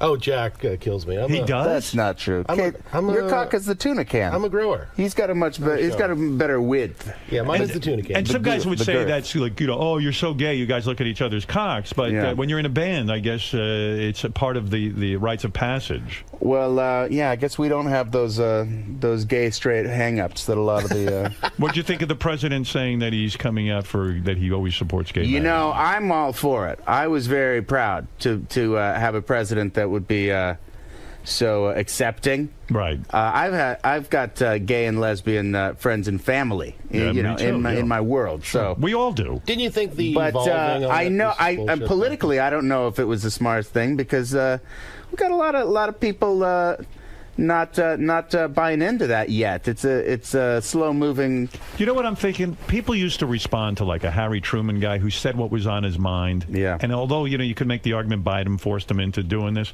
I think there's something refreshing when someone just has a real opinion and says I'm for something. I've said the only thing I have against the president is he should go further and make this a national movement rather than leaving it up to the states. Yeah. You know, it's ridiculous that gay people can't get married. It is. You know It's what? And ridiculous. the polls show that people's minds are changing on this. People are more accepting of gays and lesbians, and I think it's going to be good to just reveal where Romney's at.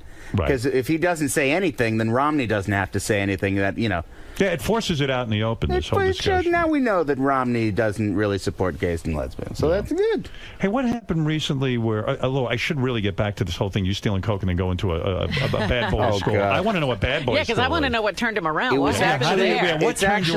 It's actually a really good school for kids that are having some troubles called Poseidon. Poseidon. In West L.A. for anybody who's got a kid that... How long did you go there for? Did you graduate there? I was there for a year and a half, and then I went to a school called Crossroads that was a private school for the arts and sciences that was where I met my wife, actually. Oh, no kidding. How long have you been with your wife? Well, I didn't date her. Right. I just loved her then, from afar. Did you have a crazy period of time? Never even really spoke to her. Well, I did. We met, but we didn't really. You got to sexually be with actresses and like famous women and all. Did you do that whole scene? Of course I did, Oh, yes. I wonder who the hell you were banging. You name it. I banged them all. What about... There was a rumor about you and Cher. Is that true? Cher? Cher, yeah. I'm that gorgeous fat guy from the movies. They all want me. It's not you and Cher. But seriously, as a heavyset guy, a lot of your leading ladies and things, I'm talking about before you got married, would not look at you because you're not, you're not Johnny Depp or something. What do you mean? There's a lot of chubby chasers out there. Are there? Yeah. So you had your share of sex with famous women. Come to the teddy bear. At Tenacious D concerts, does Kyle ever get laid or is it impossible? I used to get lucky out there. Did you really? Yeah. You had your day? Love the road, huh? Jack's laughing at you. He knows you had no luck. That's not true. I don't know what happened there. That's not true. Are you guys best friends? I'd say yes. I think so. Jack's not saying it. I would say that Cage is my best friend, but I know that I'm not his. He's got more best friends now. What are you talking about? Well, I think I'm. Who? You got your Mike Bray. You got your. You got like a whole posse of tight buddies. Does that bother you? I'm just sort of a loner in my Hollywood bubble. Yeah, I don't but you really have famous any friends. I could see you like hanging out with all those guys like Stiller. And, I see them once in a while, but no, we're not like I'm not tight with. I'm not tight with any of those guys. When I see them, it's always friendly, but I'm not tight with any of those guys that I've done movies with. But no. in a way, guys, Jack, when you get to your level of fame, and I mean, you've done a lot of movies now. You're a famous guy. You present at the Academy Awards. Isn't it something nice to? I have to say, I was very jealous when I heard you were going to that kick-ass party with Jimmy Kimmel. I would have invited you. I didn't make the cut. No, you know what it is? I was afraid to bring Kyle. What do you do about Kyle? What do you do? You want Jack, but you got to have Kyle. You know what I mean? Meanwhile, Kyle's no suck. Last time I saw you, I think you told me you had a 25-year-old girlfriend, right?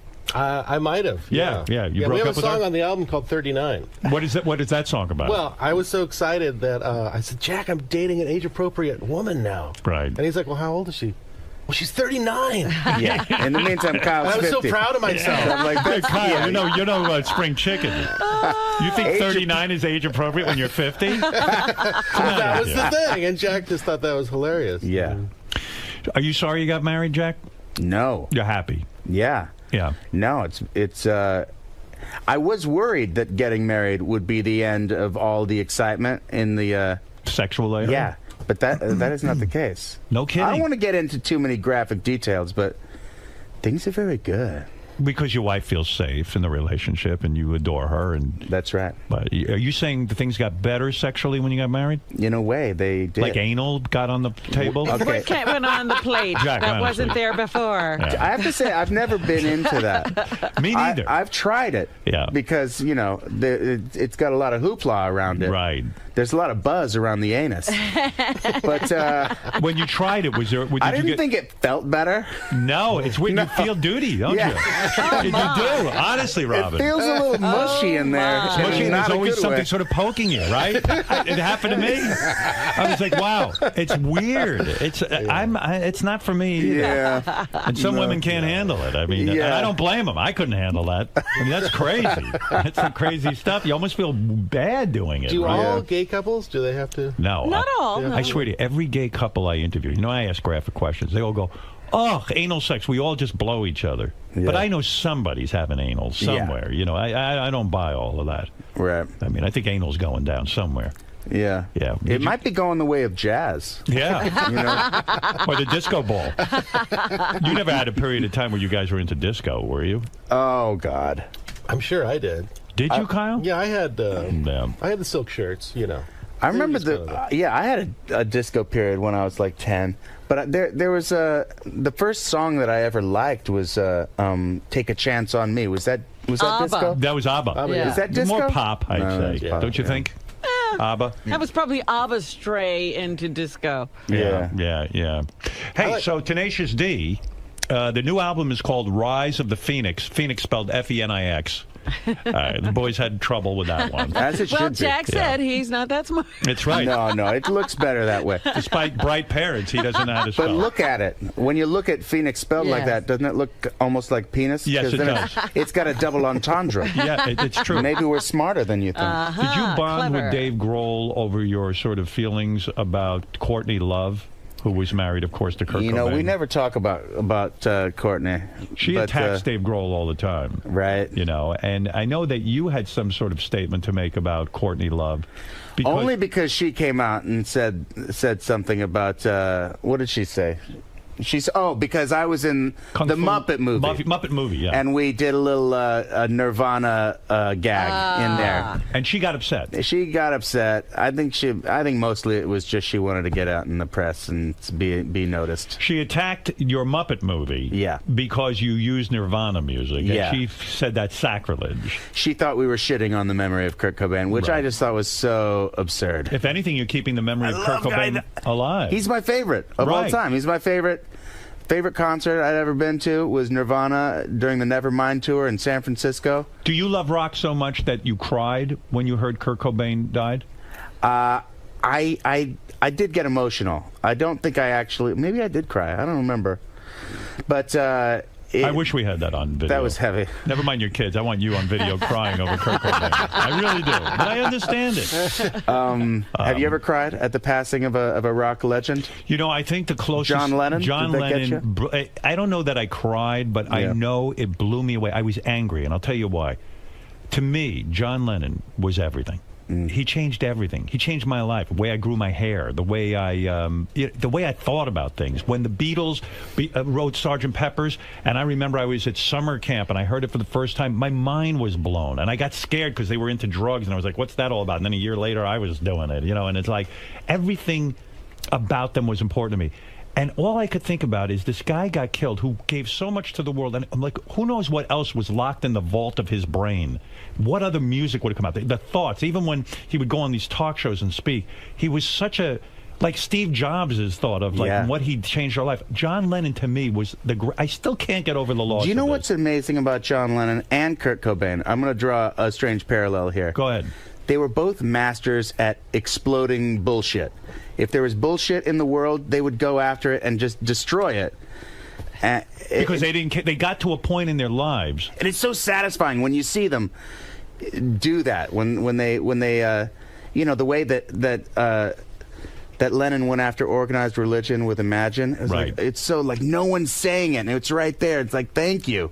And now you hear Imagine in an elevator, and you go, and everybody doesn't understand the real meaning behind that song. Yeah. It's like, Or somebody changes the lyrics when they Right. sing it on New Year's Eve. Yeah. And then you got Cobain, Yeah. and he's just exposing all the fucking bullshit of the rock scene at the time, because Yeah. it was so glammy and uptight with the the But he killed the himself. macho, he did. He killed himself Yeah, when it's John not Lennon as- was just wiped out by some douche. Yeah. Who lives today? It is more tragic, yeah. And it just drives me nuts. But I thought you said you cried when Cream broke up.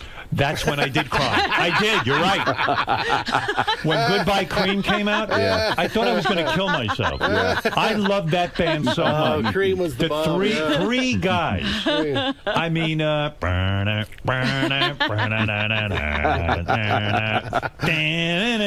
I mean, I was mental for that band. And then suddenly Eric Clapton goes, Ginger Baker, Jack Bruce, I don't need these two douchebags. Fuck you. I'm leaving the band. I go, what are you doing? Well, this is the greatest band. No, although it was weird when they had the reunion recently. Yeah. It didn't turn me on. I got to tell you. Nah, it wasn't the same. You cried again. I cried because it was a waste of time. I was like, how did I worship these guys? It isn't amazing. I mean, at least you guys can play. I love music, and I can't even play anything. My piano teacher killed himself.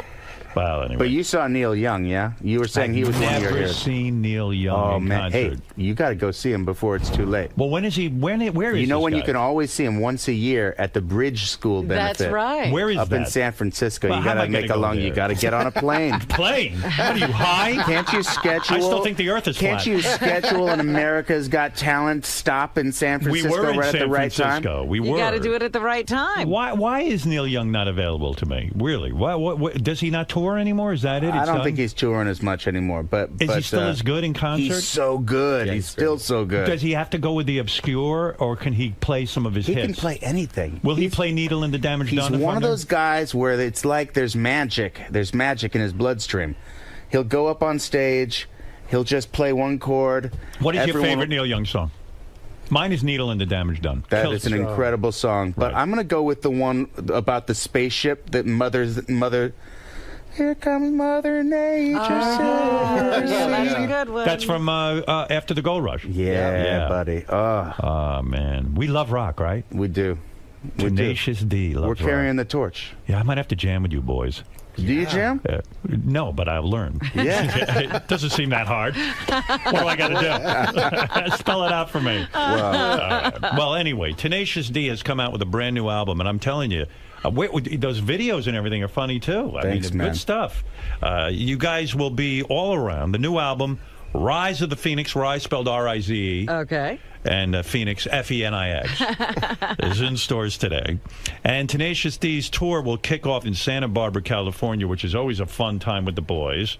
And for additional tour dates, you can go to tenaciousd.com. And when the boys come to your town, lock up your women. They're ready. Jack's had a threesome, right? You told me that. You experienced it. It happened. It happened. Look at you. Look at you. Hopefully 2 girls. Those days are gone. Yeah, was it 2 girls?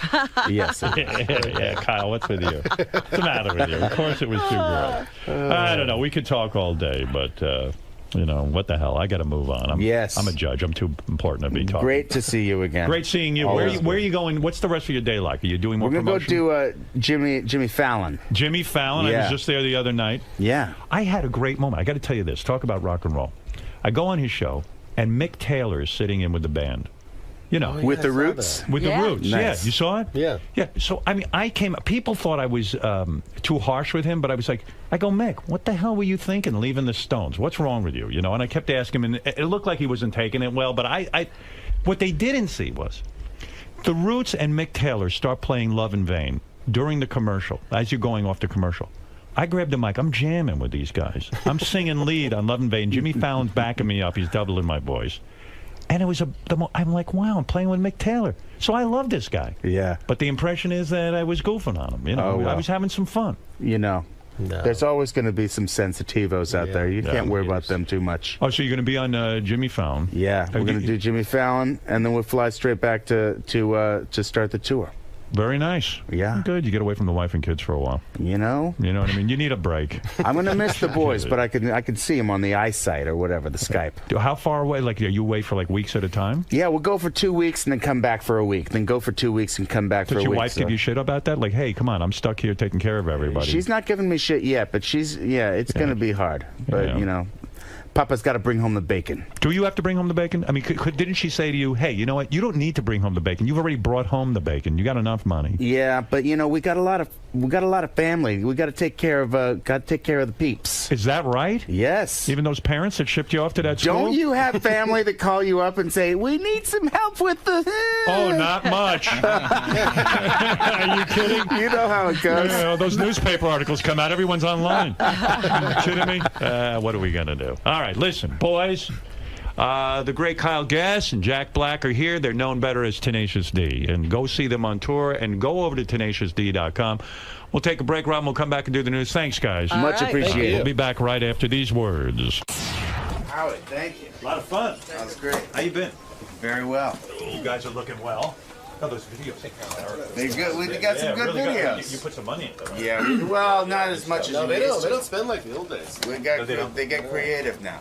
They get the good. But it's good stuff. Yeah, good stuff. But musically, it sounded really good. Oh, It yes. sounded like really, like You music. good to see you too. You've never seen Tenacious D or heard Tenacious D, have you? I've seen a couple of the videos.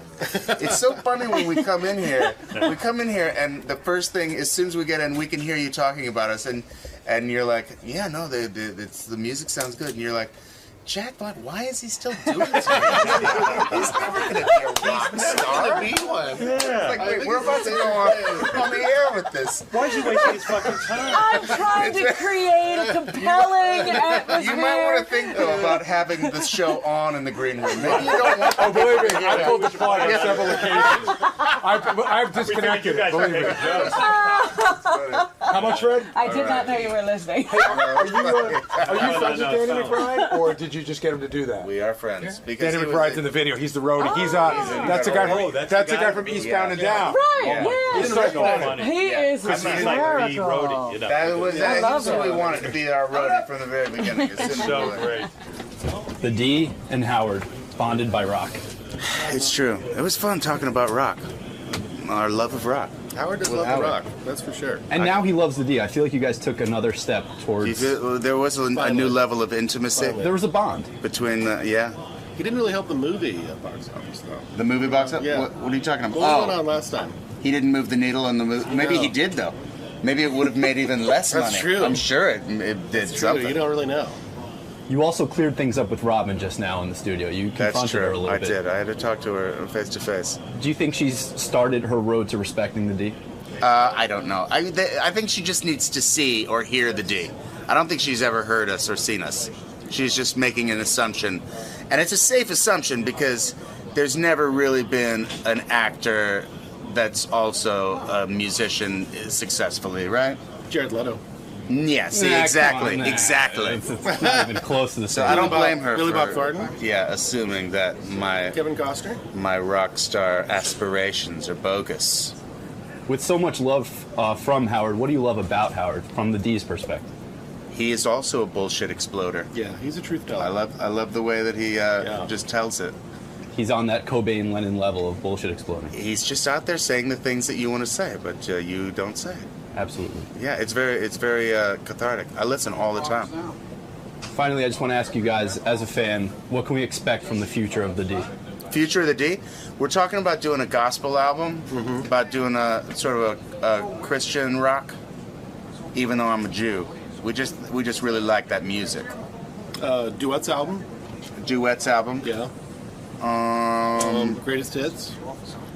We're really excited about our greatest hits album. You don't really have That's to do the that. laziest fucking thing you can do. Yeah, it's the best thing to do. We're really working hard on our greatest hits album. A sequel to the movie? Possible sequel. We're trying to figure out a way to make a movie for free. Are you free? Absolutely. Should we start making a movie? Camera. I'll do it. All right. I'll do whatever the D tells me. It starts right here. We haven't written it yet. Well, Maybe gentlemen. we'll just improv it. It's gonna be a shitty movie. It's great to see you guys again. Good luck with Rise of the Phoenix. Take it easy.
So yes, I'm going on soon. I'm going back on the Stern Show. I haven't been on in a while. I know I'm not a very fascinating guest. No strippers. Well, a little bit of drugs, but not interesting drugs. Mostly prescription. But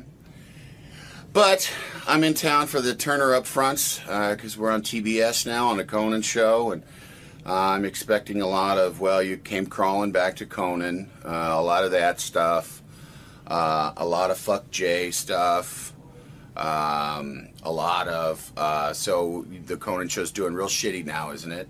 A lot of that kind of, so, and I'm going to love every minute of it because I listen every day, so it's, it's like, this is, I was telling somebody yesterday, this is a press stop that I actually enjoy.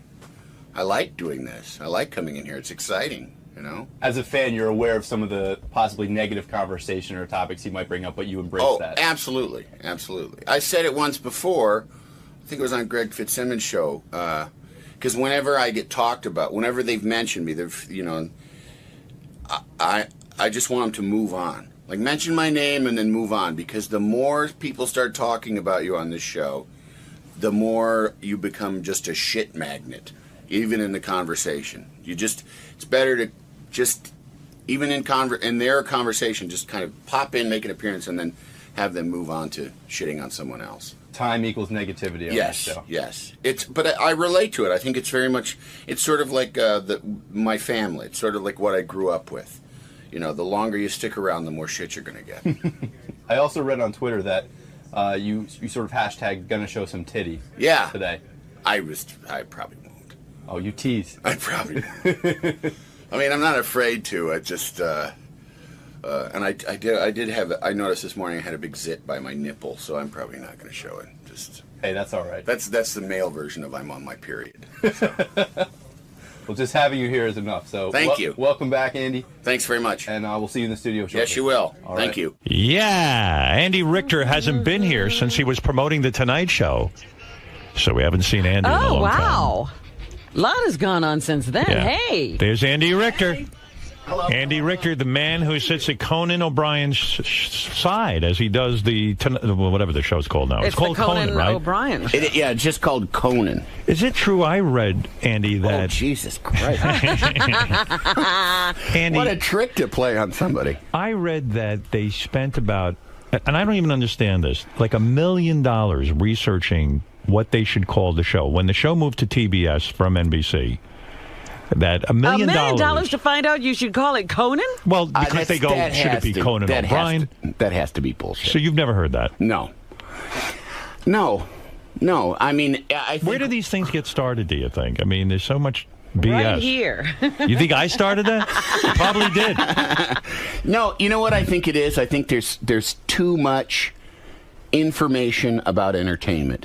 So they have to make shit up. Right. Because there's 8,000 outlets for the little turds of information that are about, like, the big turd. So, Are you here today to claim that you're still on television? I am. Is that what's going on? I am. Is that the tour? I'm still on TV, Mom. Andy, take me back to... Okay. I mean, you're a very loyal Conan guy, but... Yes. And I guess I am too in this sense. I think you and I were probably the only two people defending Conan at some point. Well, no, Jimmy Kimmel too. Yeah, no.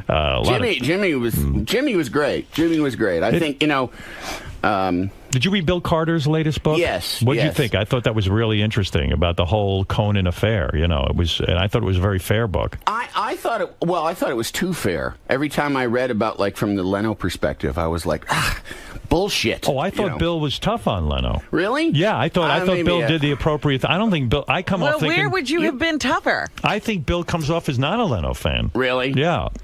No, there were things. There was. It's been a while too. So since I read the book, I read it right when it came out because. But for some reason, you felt to it wasn't look for me. Yeah, of course. What'd they say about me? Did you talk to Bill Carter for his book? This book was about late night wars and the whole Conan thing and Jay Leno and all that. Do you speak to Bill about it, or did you stay out of it? Not officially, and which is weird because there were particular episodes in the book in which I played a part, which he got really right. But you say not and officially. I never, yeah. You spoke to him, but you off the record? No, I mean, like, hey, Bill, how are you? Right. Good to see you. You How didn't you give him doing? information. You didn't do an interview. No, I never did like an official interview. But And it would be only things you knew? Yeah, like, like a conversation. Because there was a time, like, I had to call Jay Leno and apologize because I said something snotty in an interview. Why did you have to apologize? Because they asked me to apologize. Who asked you? the time. TBS? No, one of the people at NBC who has since been fired. But let me understand that whole thing. Okay. So the way it went down in my mind is Leno, came back. You guys were gone. Why would you then apologize for something? No, this must have been while it was still going on. This was while the froth was churning. I see. Yeah, so it wasn't clear what was going to be happening. No. He, quickly, he did an interview with just like some trade paper, right? Like broadcast and cable, whatever. And his 10 o'clock show was going shitty. And he said, the guy kept asking him about, well, if you were on at 11:30, would things be different? How would you feel if you were on at 11:30? He asked, well, I think he only asked him once or twice. Right. And Jay said, oh, you mean if they asked me to if they gave me the old job back, would I take it? Sure.